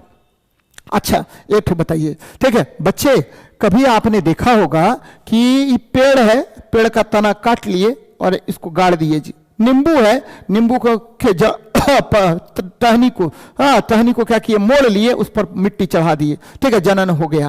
तो क्या जी, ठीक है, नींबू के पौधे के जनन के लिए, नींबू के नए पौधे के विकास के लिए क्या, ठीक है, क्रॉस कराना पड़ा? नहीं, इसको वेजिटेटिव प्रोपगेशन, कायिक प्रजनन कहते हैं। और यह प्रक्रिया याद रखिए 21 इसमें होगा जी। बच्चे क्या होगा? एक ही भाग लेगा, चाहे मेल या फीमेल जो भी है वो एक ही भाग लेता है, इसको कायिक जनन कहते हैं। प्रजनन में युग्मक पैदा होते हैं, वंश विविधताओं को दर्शाता है। नए जीव जनक माता पिता के समान होते हैं, युग्मकों के केंद्रकों का संलयन होता है। अब देखिए पकड़ में, ठीक है, नहीं आया, इससे पकड़ में आपको नहीं आया होगा बच्चे, क्या होगा भाई? ठीक है, ध्यान दीजिएगा। नए जीव, ठीक है, नए जीव जनक माता पिता के समान होते हैं। एकदम सही है बच्चे। नींबू का पौधा नींबू जैसा होगा ना, ठीक है बच्चे। सबसे अधिक विविधता, ध्यान दीजिए बच्चे, मैं बता रहा हूं आपको याद रखना है, सर्वाधिक विविधता, सर्वाधिक विविधता किस में होगा? सर्वाधिक विविधताएं लैंगिक जनन में होता है। लैंगिक जनन में होता है, जहां क्रोमोसोम का मिक्सचर होता है, लैंगिक जनन में होगा बच्चे, सेक्सुअल रिप्रोडक्शन में होगा। और ठीक है, सर्वाधिक विविधताएं कहां पर? लैंगिक जनन में होगा। याद रखना है, जहां ठीक है आपको क्या होगा? मिक्सिंग ऑफ, ठीक है, क्रोमोसोम्स होता है, एक क्रोमोसोम दूसरे पर ओवरलैप करेगा और ज्यादा से ज्यादा विभिन्नताएं उत्पन्न होता है बच्चे। एक ही माता पिता की दो संतानों में देखिए अनेक विभिन्नताएं पाई जाती हैं, वह लैंगिक जनन है, याद रखिएगा, ठीक है। तो ये आपको बहुत अच्छा क्वेश्चन है, सी आंसर होगा। नेक्स्ट देखते हैं। उस धातु का नाम बताइए जिसे आसानी से चाकू से काटा जा सकता है बच्चे, ठीक है। लिथियम, ठीक है, सोडियम, पोटेशियम। जरा इस पर देखिए, थोड़ा सा रिसर्च कर लेते बच्चा। लिथियम ये क्षार धातु है। यहां से क्या क्या क्वेश्चन पूछेगा? क्षार धातु। लिथियम सबसे हल्की धातु है। सबसे हल्की धातु कौन? तो सबसे हल्की धातु आपको लिथियम होता है बच्चे। सोडियम चाकू से काट सकते हैं, सोडियम पोटेशियम चाकू से काटते हैं, चाकू से काटते हैं बच्चे। अति क्रियाशील होता है और इसे किरोसिन तेल में रखते हैं, इसे किरोसिन तेल में रखते हैं, किरोसिन तेल में रखते हैं बेटा। एकदम याद रखना है, किस में रखेंगे? किरोसिन तेल में रखते हैं। और बच्चे सोडियम को किरोसिन तेल में। जरा इस पर बात कर लेते बेटा। तांबा, सोना, एल्युमिनियम। एल्युमिनियम की परमाणु संख्या 13, ये 13वें वर्ग का तत्व है, 13वें वर्ग का तत्व। एल्युमिनियम का अयस्क बॉक्साइट। बॉक्साइट का फॉर्मूला क्या होगा? तो Al2O3 × 2s2, Al2O3 × 2s2। एकदम याद रखिएगा बच्चा। कॉपर, कॉपर क्या होगा? तो Cu, ये फर्स्ट बी वर्ग का तत्व है और ये मुद्रा धातु है बच्चे। मुद्रा धातु, मुद्रा धातु एकदम ध्यान में रखिएगा। क्या होगा? तो मुद्रा धातु होगा कॉपर। मुद्रा धातु है कॉपर। किस वर्ग का तत्व है? तो फर्स्ट बी का है। कॉपर, सोना, चांदी। कॉपर, सोना, चांदी, मुद्रा धातु फर्स्ट बी 11वें वर्ग का। अगर हम ठीक है आपको मॉडर्न पीरियोडिक टेबल की बात करें तो 11वें वर्ग का तत्व है बच्चे। तो एकदम ध्यान में रखिएगा, ये कॉपर, ठीक है, आपको सोना दोनों इसमें आ गया। औरम, औरम, औरम याद रखिए बेटा। औरम Au, तांबा Cu होता है। परमाणु संख्या 29 हो गया। चलिए आगे बढ़ते हैं। रेनवियर के नोट्स, बहुत अच्छा क्वेश्चन है बेटा। रेनवियर के नोट्स, ठीक है, रेनवियर। पहले तो ये जान लीजिए रेनवियर के नोट्स, ठीक है, सूक्ष्म डैश रिक्त स्थान होते हैं जो में पाया जाता है बच्चे। रेनवियर का नोट्स पहले तो ये न्यूरॉन्स में पाया जाता है। न्यूरॉन्स के, एकदम याद रखिए बच्चे, न्यूरॉन्स के माइलिन सीट पर, याद रखिए माइलिन सीट पर पाया जाता है।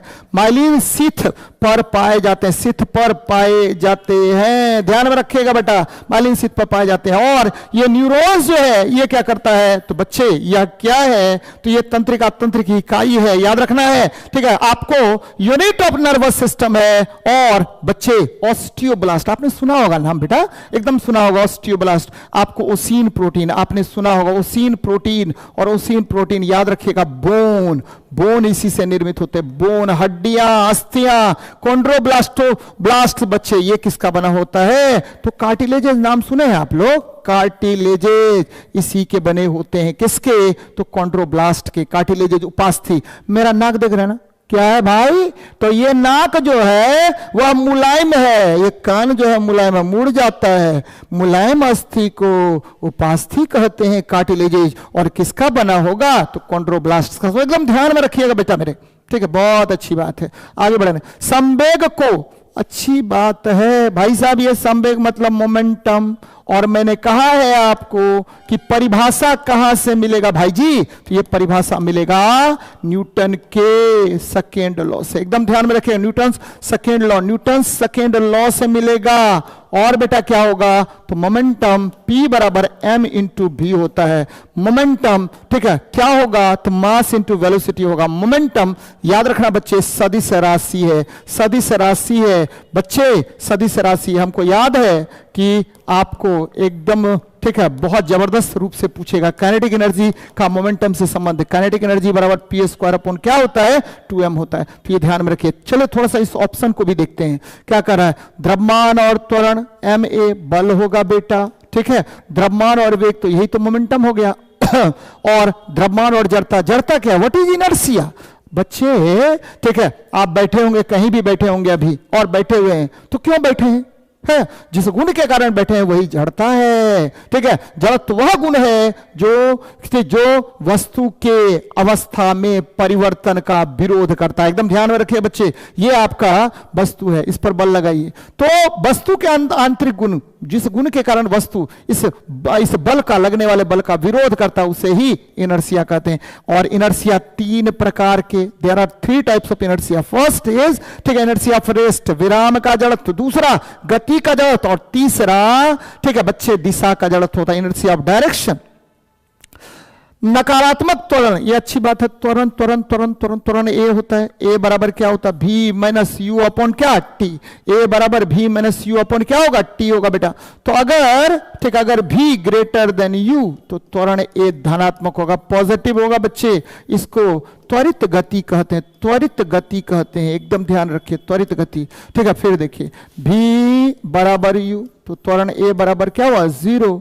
और इसको एक समान वेग कहते हैं, एक समान वेग कहते हैं बच्चे।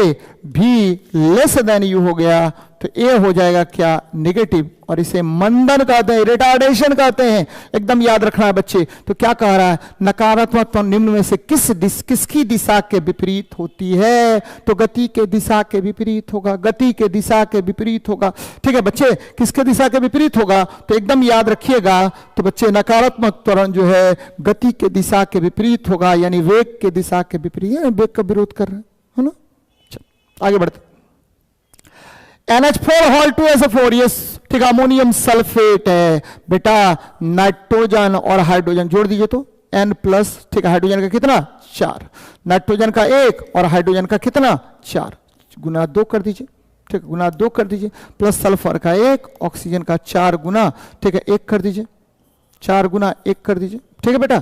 तो 4 1 5, 5 गुना 2 10 हो गया, 10 हो गया, और क्या हो गया, तो 1 हो गया, प्लस कितना हो गया, तो बच्चे 4 हो गया, तो 10 1 11, 11 4 15, ये तो मार दिया 15। लेकिन ठीक है, आपको यहां एक वर्ड में बता रहा हूं जो आपको याद रखना है, एटोमिसिटी। ध्यान रखिए बेटा, परमाणुकता, परमाणुकता क्या होता है, परमाणुकता किसी, ठीक है, यौगिक में उपस्थित परमाणुओं की संख्या, यौगिक में उपस्थित परमाणुओं की संख्या को यौगिकों में उपस्थित परमाणुओं की संख्या परमाणुकता कहलाता है।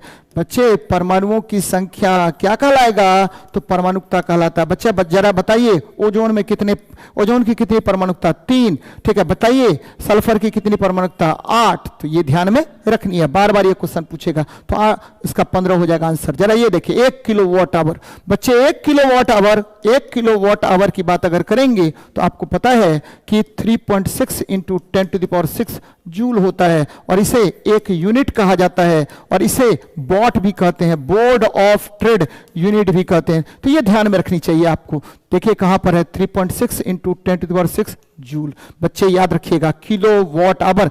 कमर्शियल जो यूज करते हैं हम लोग, ठीक है, विद्युत खपत को, कमर्शियल विद्युत खपत को किसमें मेजर्ड करेंगे, कमर्शियल विद्युत खपत मेजर्ड किया जाता है किलोवाट आवर में, किलोवाट आवर में। तो ये ध्यान में रखनी चाहिए आपको, बार बार इस तरह का प्रश्न आपसे पूछेगा। चलिए नेक्स्ट देखते हैं बेटा। कह रहा ऑक्टेव्स वर्गीकरण में न्यूलैंड लॉ में, ठीक है, निम्नलिखित में से कौन सा अंतिम तत्व था, न्यूलैंड्स। बच्चों न्यूलैंड्स ने कौन सा नियम दिया था, तो ऑक्टेव रूल्स दिया था, ऑक्टेव रूल्स। तो किस पर आधारित था, तो बेटा लोग ये आधारित था सा रे ग म प ध नी, और अंत में आ गया 7। इन्होंने 8 तत्वों की श्रेणी बनाई, जिसमें पहला तत्व और 8वां तत्व दोनों एक दूसरे के गुणों के बराबर था। और मेंडलीव की आवर्त सारणी का जो पहला तत्व था वह हाइड्रोजन था, अंतिम तत्व थोरियम था। ये देखिए फर्स्ट तत्व था ना, ये लास्ट तत्व था, और लागू कहां तक, कैल्शियम तक। रूल फॉलो कहां तक, रूल फॉलो एकदम ध्यान में रखिएगा बेटा, रूल फॉलो कहां तक, तो कैल्शियम तक। तो बात एकदम ध्यान में रखिएगा। मेंडलीव ने अपने समय तक के ज्ञात 56 तत्वों को व्यवस्थित किया, और यही सारे गामा पौधा नी सा पर क्या किया, व्यवस्थित किया, जिसमें प्रत्येक 8वें तत्व का गुण पहले तत्व के गुण के समान था। मेंडलीव की आवर्त सारणी का जो पहला तत्व था बेटा वह कौन था, हाइड्रोजन, अंतिम तत्व था थोरियम, और मेंडलीव की आवर्त सारणी लागू कहां तक थी, तो बच्चे कैल्शियम तक। तो ध्यान में रखेंगे ना, एकदम मजा आ जाएगा, यकीन मानिए सफलता तो मिलना तय है। तो अंतिम तत्व कौन हो गया, थोरियम, थोरियम, थोरियम एकदम याद रखिए बेटा।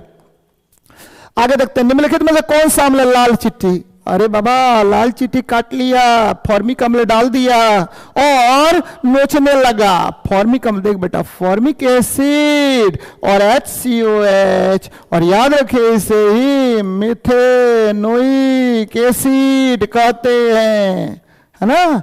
टैनिक अम्ल बच्चे चमड़े में पाया जाता है। ऑक्जेलिक अम्ल टमाटर में, टमाटर में पाया जाता है। दाग धब्बे इत्यादि को हटाने के लिए इसी का प्रयोग करते हैं। आपके किडनी में कैल्शियम ऑक्सलेट, पथरी कैल्शियम ऑक्सलेट आ जाता है। किसकी वजह से, ऑक्जेलिक एसिड। बच्चे सेब में मैलिक एसिड, सेब में कौन सा एसिड, मैलिक एसिड होता है। तो ये ध्यान में रखनी चाहिए आप लोगों को, मजेदार है, ठीक है। और बराबर पूछा जाता है। अब आपके दिमाग में चल रहा होगा सर ये अम्ल का, तो बेटा 3 कंसेप्ट ध्यान में रखना है। अम्ल जो जल में H+ आयन देगा, पहली बात।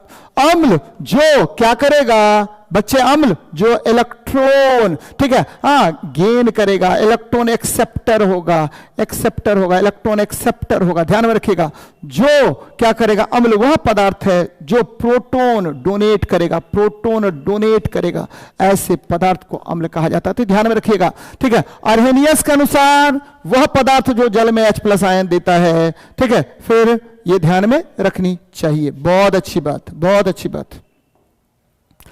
एक उत्तल दर्पण जिसकी फोकल लंबाई f है, कोई बात नहीं है, ठीक है। एक द्रव μ = 4/3 में डुबोया जाता है। द्रव में दर्पण की फोकस लंबाई क्या होगी? बच्चे याद रखिएगा, द्रव में डुबाने पर लेंस में परिवर्तन होता है। किस में परिवर्तन होगा? लेंस में परिवर्तन होता है, दर्पण अपरिवर्तित होता है। याद रखिएगा, दर्पण की फोकस दूरी, ठीक है, द्रव में अपरिवर्तित रहती है। दर्पण की फोकस दूरी, एकदम ध्यान रखिए बच्चे, दर्पण की फोकस दूरी लेंस में अपरिवर्तित रहती है, लेंस में अपरिवर्तित रहती है ना, ये ध्यान में रखिएगा।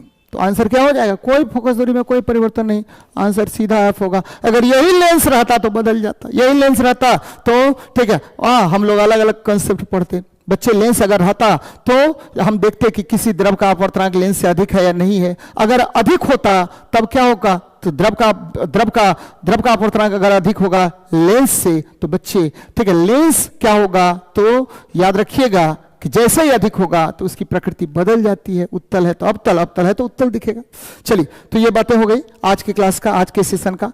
तो मैं बार बार आपको बता रहा हूं बच्चे, आपको लगातार कंपटीशन व्यू लर्निंग एकेडमी, ठीक है, एक जो माइलस्टोन है उसको क्रिएट करने का प्रयास कर रहा है। हम लोग नए हैं, नो डाउट इसमें, ठीक है, लेकिन टीचर कोई भी नया नहीं है, सभी पुराने ठीक है टीचर्स हैं। लगातार एक्सपीरियंस जिनको है, जिनके बल पर बहुत सारे ठीक है कोचिंग इंस्टीट्यूट आपको खड़े हो गए बच्चे।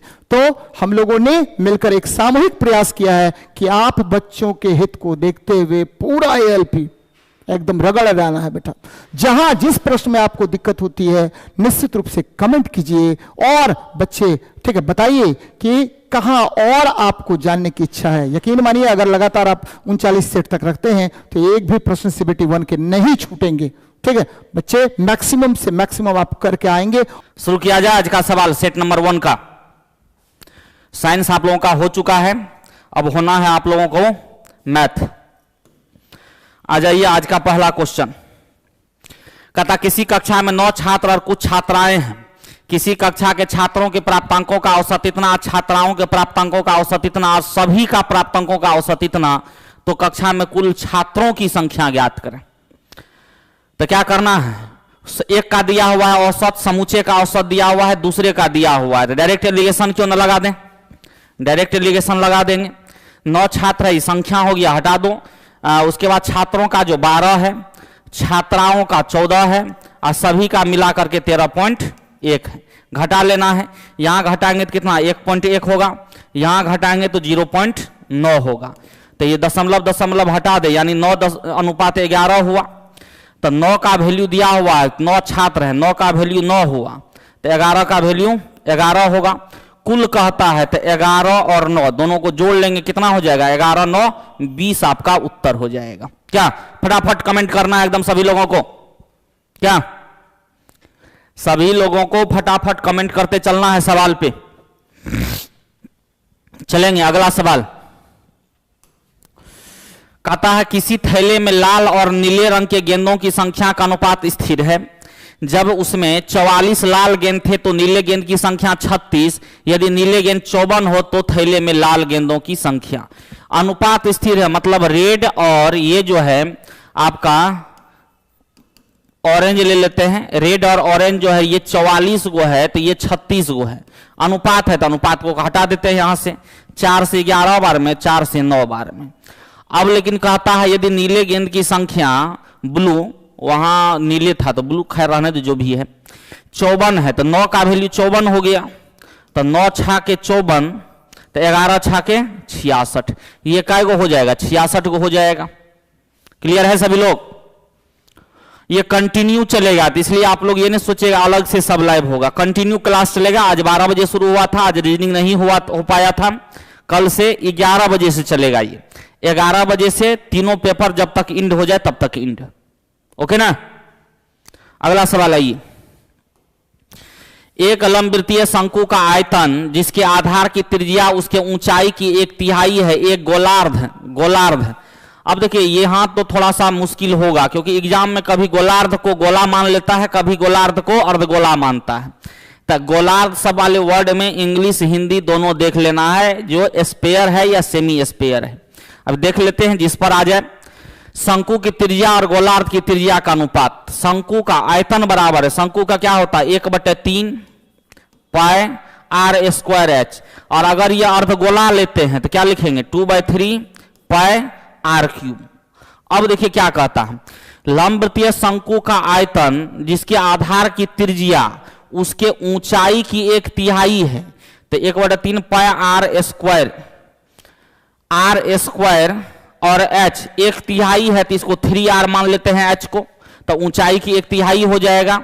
ये बराबर है किसके, गोलार्ध के आयतन के बराबर है, मतलब 2/3 पाई आर क्यूब। इसको r1 मान लेते हैं, इसको r2 मान लेते हैं, ठीक है, 2/3 पाई आर क्यूब। अब आ जाइए, रेशियो तो निकल जाएगा। क्या पूछता है इसमें, त्रिज्या का अनुपात शंकु यानी r1/r2 पूछता है। तो यहां से देखिए r1 क्यूब आ गया, पहले तो इसको हटाइए, 3 को हटाइए, तो ये आ जाएगा r1 क्यूब, इधर से आ जाएगा r2 का क्यूब बराबर, इधर क्या बच गया 2, इधर क्या बच गया ये 3 ना। इसका अगर हम क्यूबिक रूट निकालेंगे, क्यूबिक रूट 2 और क्यूबिक रूट 3, क्यूबिक रूट 2 और क्यूबिक रूट 3, क्यूबिक रूट 2 और क्यूबिक रूट 3 कहीं नहीं है यहां, लेकिन 4 है। तो हमको जो जैसा लग रहा है ये गोलार्ध ना, तो गोला होगा, तब ये गोला होगा, गोलार्ध नहीं गोला होगा। तो जब गोलार्ध होगा तो यहां 4 होगा, यहां भी 4 होगा, तब r1/r2 क्या हो जाएगा, क्यूबिक रूट 4/3 होगा, मतलब 4/3 ये होगा, तब ये होगा उत्तर। क्लियर है, कोई दिक्कत नहीं। चलिए अगला सवाल पे आ जाइए। अगला कहता यदि बहुलक और माध्यिका के बीच का अंतर 2 है, माध्यिका और माध्य के बीच का अंतर ज्ञात कीजिए। बहुलक माध्य माध्यिका में पहले जो रिलेशन होता है, बहुलक बराबर 3 माध्यिका माइनस 2 माध्य, 3 माध्यिका माइनस 2 माध्य, ये रिलेशन होता है। आपको किसका किसका अंतर निकालना, माध्यिका और माध्यिका, माध्यिका और माध्यिका, मतलब बहुलक को हटाना है, ठीक है। तो आइए क्या कहता, बहुलक जो है माध्यिका, बहुलक और माध्यिका के बीच का अंतर 2 है, तो बहुलक और माध्यिका का बीच का अंतर 2 है, मतलब z माइनस m बराबर 2, तो z बराबर क्या हो जाएगा m प्लस 2, तो यहां लिख देंगे m प्लस 2 बराबर 3m माइनस 2 माध्य, ठीक है। इसको उधर ले जाते हैं, इसको अगर हमको निकालना क्या है, इसके बीच का अंतर, इसको अगर इधर ले जाएंगे तो 2m और 2 कॉमन ले लेते हैं, 2 इंटू m माइनस ये x डैश बराबर क्या बचेगा 2, 2 2 कट गया, क्या बच गया 1 बच गया, ठीक है। तो कितना आ जाएगा इसके बीच का अंतर, 1 आ जाएगा, उत्तर हो गया आपका, ठीक है। चलिए इसके बाद आएंगे हम लोग अगला सवाल।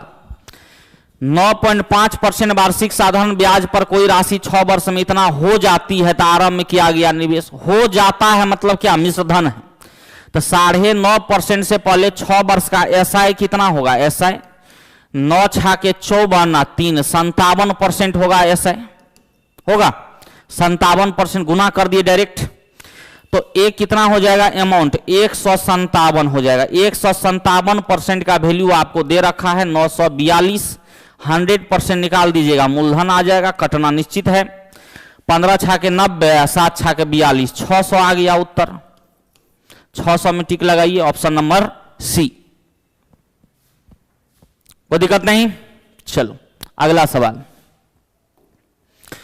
निम्नलिखित में कौन सा 15,376 का वर्गमूल होगा। वर्गमूल निकालने का तरीका, इसका मतलब ये वर्ग संख्या तब ना वर्गमूल निकलेगा, तो या तो ऑप्शन से करो या नहीं तो रूल के अनुसार। रूल के अनुसार क्या करते हैं, अंतिम से 2 डिजिट छांट देना है और ये देखना है किसके किसके वर्ग के बीच में है। तो 12 का स्क्वायर और 13 का स्क्वायर के बीच में है, इसमें से हमेशा छोटा वाला लेना है। तो 12 ले लिए, 12 का स्क्वायर 144, 13 का स्क्वायर 169। ये सब प्रयोग छोटा संख्या में नहीं करना, छोटा तो याद ही रहेगा आपको। 12 हमेशा लेना, छोटा वाला हमेशा लेना है, ठीक है। इसके बाद देखेंगे ये 153 इसके नजदीक है कि इसके नजदीक है। तो इससे 16 कम और इससे 6 3 9 अधिक, तो इसके नजदीक ज्यादा है। अब क्यों ऐसा कर रहे हैं, जिसके नजदीक हो 6 है तो इकाई अंक जो है 4 या 6 दोनों हो सकता है, क्योंकि 4 या 6 का आप वर्ग करिएगा तो लास्ट में क्या आएगा, 6 ही आएगा।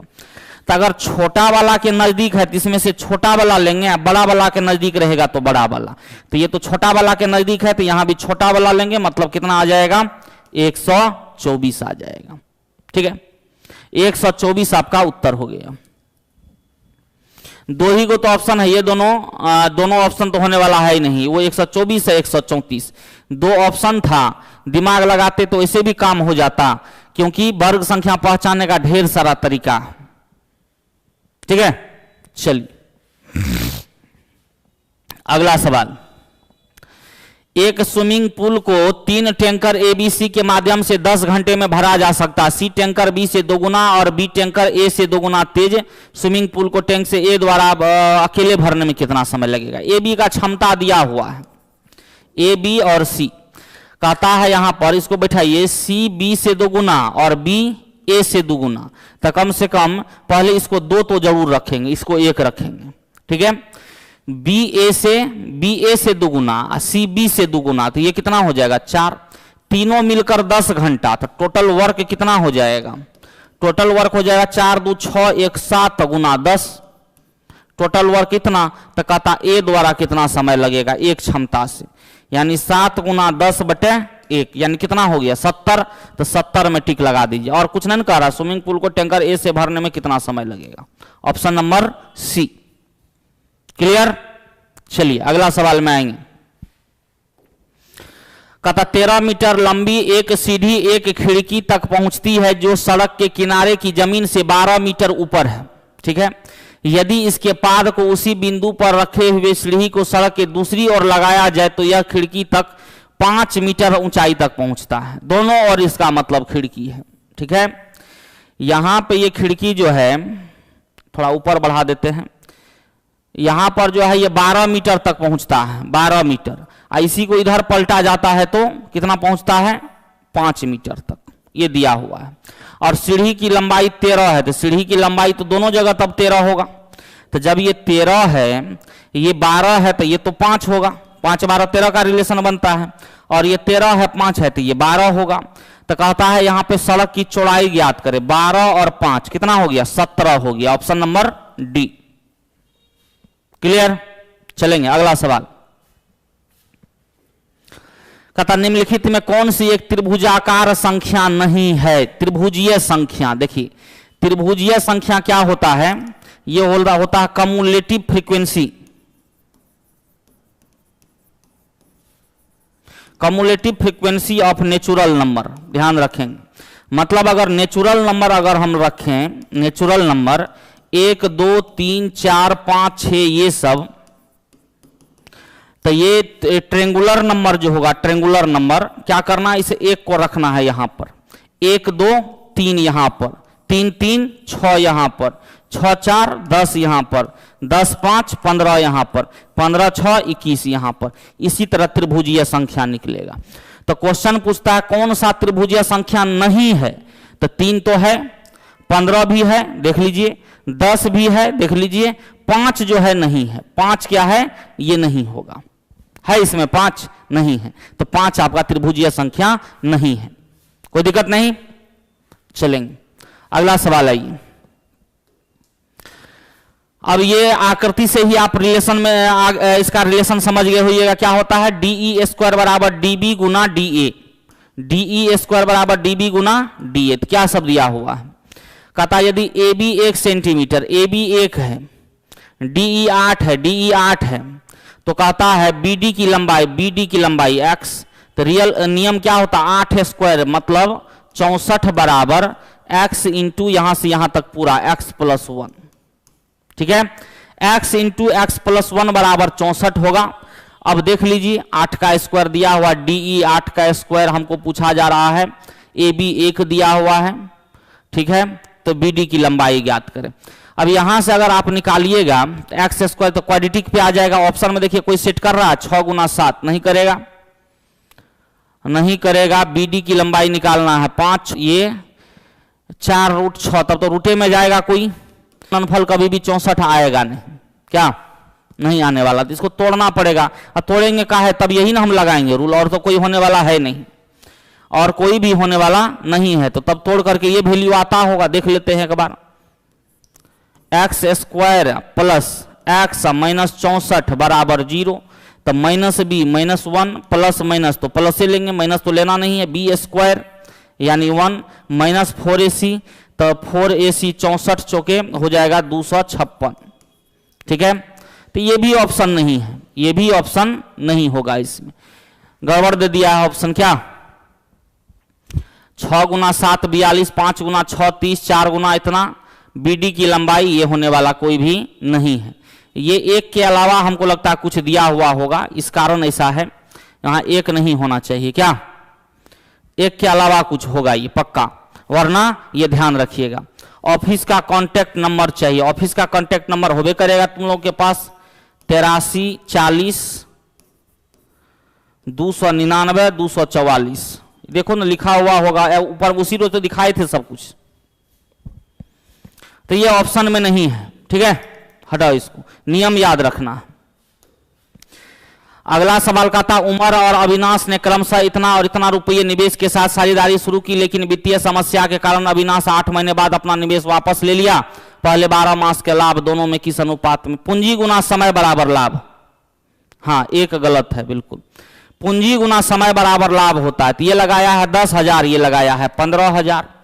तो कहता है अविनाश, अविनाश बाद वाला 8 महीना चला है, ये चला है 8 महीना और ये चला है 12 महीना, तो 120 है 120 दोनों तो कटिए गया, तो क्या आ गया रेशियो, बराबर बराबर रेशियो आ गया। Option number C, option number C आ गया। अगला आइए, कहता निम्नलिखित में कौन सा सही है? 29/6 को लिखा है इतना, तो ये सही होगा? गलत है, क्योंकि कुछ भी इसी डबल तो ये भी डबल होना चाहिए, ये भी बराबर नहीं होगा। ये कहता है बड़ा, बड़ा देख लेते हैं, बड़ा का डिसाइड कैसे करते हैं, तो क्रॉस गुना कर ले, क्रॉस गुना कर लेंगे काम हो जाएगा। तो क्रॉस गुना करने के लिए देखिए 29 को 12 से, 43 को 6 से, वो भी बहुत सारा नियम है, परसेंटेज रूल सबसे आसान है, भागा दे करके भी हम कर सकते हैं। 6 चौके 24, 4 से बड़ा है ना, 12 चौके 48, 4 से छोटा है, 4 से छोटा है, 4 से छोटा, तो ये 4 से छोटा, ये 4 से बड़ा, तो ये तो सही है, बड़ा है तो एकदम सही है, तो आगे चेक करने का कोई जरूरत है नहीं, क्या? ओके सर आपका बैच लिए हैं, कौन सा बैच? सब बैच स्टार्ट हो रहा है, टेंशन नहीं लेना, टोटल बैच स्टार्ट हो रहा है। अगला सवाल आएंगे, अब से 3 वर्ष बाद धरित्री की आयु यूनिस की आयु के 2 गुना से 8 वर्ष कम होगी। इन दोनों की वर्तमान आयु का योग 61 वर्ष है। धरित्री की वर्तमान आयु कितनी है? क्या कहता? अब से 3 वर्ष बाद धरित्री की आयु, मतलब मान लेते हैं D+3, यूनिस की आयु तो U+3 के 2 गुना से 8 वर्ष कम होगी, 8 वर्ष कम होगी, ये बराबर है। और दोनों के जो है D प्लस U का जो वैल्यू है वो कितना है? 61 है, यही मामला है। अब इसमें हमको कहता है धरित्री की आयु ज्ञात करें, यानी D का वैल्यू निकालना, मतलब U को हटा दीजिए, D का वैल्यू निकल जाएगा। ऑप्शन से भी दिमाग लगा सकते हैं, जब मतलब D+3 ये करके D में 3 जोड़ेंगे और 8, यानी D में 11 जोड़ेंगे, 2 से कट जाना चाहिए, 11 जोड़ेंगे तो कटेगा, तो ये भी 2 से कटेगा, 2 से कटना कोई, 11 जोड़ेंगे तो ये नहीं कटेगा, खाली ये भी कट जाएगा, ये भी कट जाएगा, मतलब विषम में कोई भी हो सकता है। तो रख करके ऑप्शन से कर लो या सॉल्व कर लो, कोई भी एक रखते हैं, वैसे 43 रखते हैं अगर हम D की वैल्यू, ये 43 रखते हैं, तो 43 3 46, 46 8 54, 54 54 54/2, अगर ये भी देख लेना, ये अगर 43 होगा तो ये कितना होना चाहिए? 61 हो जाए 18 है, तो देखते हैं 18 आता है कि नहीं। तो 43 3 46, 46 8 54, 54/2 27, 27 में से 3 गया, 27 में से 3 जाएगा तो 24, 24 है नहीं, 43 गलत है। इसके बाद बच गया 41, 41 अगर रखते हैं तो 41 अगर ये रखेंगे तो ये कितना होगा, जिससे 61 आ जाए तो कहिएगा 20 होगा। तो 41 से 3 कितना हो गया, 44, 44, 44 8, 44 8 52, 52/2 26, 26 में से 3 गया 23, नहीं होगा, ये भी नहीं हुआ, ना ये हुआ ना ये हुआ। तो अब कौन बचा, 39, ये जरूर होगा। ये 39 अगर रखते हैं तो ये कितना होगा, 22 होगा, 22 होगा। तो 39 9 3 12 कितना, 42, 42 8 50/2 25, और 25 में से 3 जाएगा 22, 22 है, एकदम सही है, ऑप्शन नंबर डी। ठीक है, हाँ 39 सही है, बिल्कुल सॉल्व भी कर सकते हैं, ऑप्शन से भी चेक कर सकते हैं। निम्न में किस संख्या का वर्गमूल एक अपरिमेय संख्या होगा, किसका वर्गमूल अपरिमेय संख्या होगा, जो वर्ग संख्या न हो, जो वर्ग न हो उसी का वर्गमूल क्या होगा, अपरिमेय संख्या होगा। 10 × 24 32 का स्क्वायर होता है, 40 × 96 64 का स्क्वायर होता है, 24 × 1 49 का स्क्वायर होता है, ये किसी का स्क्वायर नहीं होता, यही आपका क्या हो जाएगा उत्तर। ठीक है, चलिए अगला आएंगे। एक रेलगाड़ी 90 किलोमीटर प्रति घंटा की चाल से 100 मीटर लंबे पुल को पार करने में 10 सेकेंड का समय लेती है, तो रेलगाड़ी की लंबाई ज्ञात करें। पहले तो देख लीजिए 90 की चाल से 10 सेकेंड में कितना दूरी तय किया, डिस्टेंस, चाल गुना समय। तो 90 किलोमीटर पर आवर है, 5/18 से गुना कर दिए, मीटर पर सेकेंड गुना 10 कर दिए, 18 पंचे 25 गुना 10 कितना हो जाएगा 250, जिसमें कि इतना मीटर पुल है, 100 मीटर क्या है पुल है, तो 100 मीटर पुल होगा तो 150 मीटर क्या होगा, ट्रेन की लंबाई होगा, तो ट्रेन की लंबाई क्या हो जाएगा 150। ठीक है, ऑप्शन नंबर डी। अगला कहता मजदूर के 2 प्रकार है, पहले प्रकार के मजदूर दूसरे प्रकार के मजदूर से 3 गुना ज्यादा कार्य करते हैं। मजदूर 2 प्रकार का है, मान लेते हैं M1 और M2। पहले प्रकार का जो है दूसरे प्रकार से 3 गुना कार्य करता है, मतलब ये 3 है तो ये 1 है। ठीक है, पहले प्रकार के 12 मजदूर किसी कार्य को 10 दिन में कहता है, पहले प्रकार का 12 मजदूर 10 दिन में, 12 मजदूर तो टोटल वर्क निकाल लेंगे, तो टोटल वर्क 3 गुना 12 कई दिन में करता है, तो करता है 10 दिन में, तो गुना 10 हो गया, इतना वर्क हो गया। अब क्वेश्चन कहता है इसी प्रकार पूरा करने के लिए 4 पहले प्रकार का, 4 पहले प्रकार के 8 दूसरे प्रकार के मजदूर, पहले प्रकार का 4 दूसरे प्रकार का 8, ये कितना समय लगा, तो कितना टोटल क्षमता हो गया 12 और 8 20 क्षमता इस कार्य को, मतलब 3 गुना 12 गुना 10/20, 10 से 2 बार में 2 से 6 बार में 6 3 18 दिन का समय लगेगा, 18 दिन का समय, ऑप्शन नंबर डी। क्लियर, चलेंगे अगला सवाल आ जाओ। कहता अब से 7 साल बाद विराट मोहिंदर से 2 गुना बड़ा होगा। 5 वर्ष पहले मोहिंदर की आयु विराट की आयु की 2/5 से 1 कम थी, विराट की वर्तमान आयु क्या है। कहता अब से 7 साल बाद विराट मोहिंदर की आयु का 2 गुना होगा, एक लाइन ये हो गया। और कहता 5 साल पहले मोहिंदर और विराट की आयु के 2/5 से 1 वर्ष कम थी, ये भी 2 इक्वेशन हो गया। यहाँ कम बेसी जब ये कम और ज्यादा कर दे तब इक्वेशन बना करके आपको करना पड़ेगा, या ऑप्शन से लेना पड़ेगा, ध्यान रखना। पहले तो लिख लें 7 वर्ष बाद विराट +7 मोहिंदर +7, कहता है इसका 2 गुना होगा, ये तो ठीक है मामला।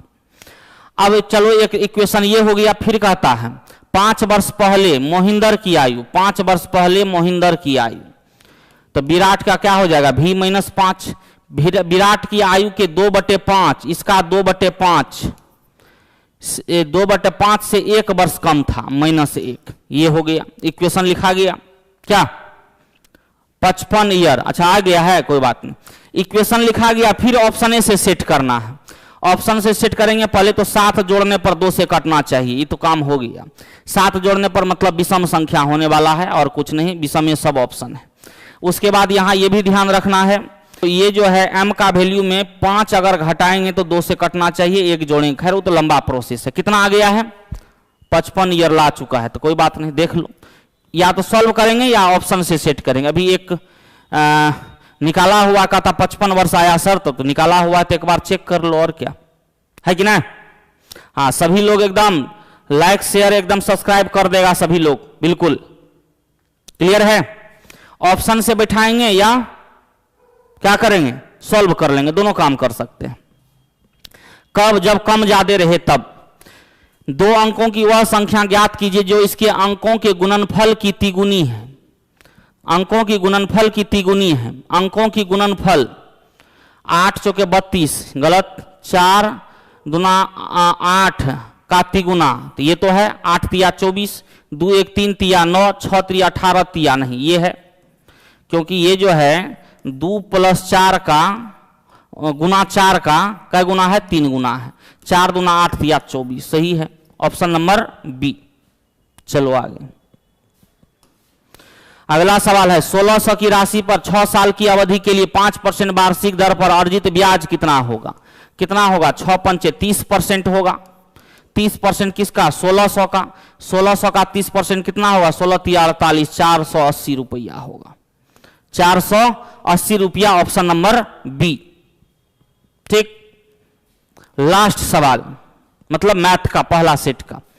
तपस, अभी और ऋषि के बीच एक केक को बांटा गया है। तपस को 1/2 भाग, ऋषि को 1/3 भाग और शेष अभी को, तो अभी को कितना, इसको जोड़ के घटा लो, 1/2 जोड़ 1/3, तो ये हो गया कितना, 3 2 5/6, तो शेष कितना बच गया, 5/6 का शेष कितना होगा, 1/6, तो 1/6 मिलेगा, ऑप्शन नंबर बी।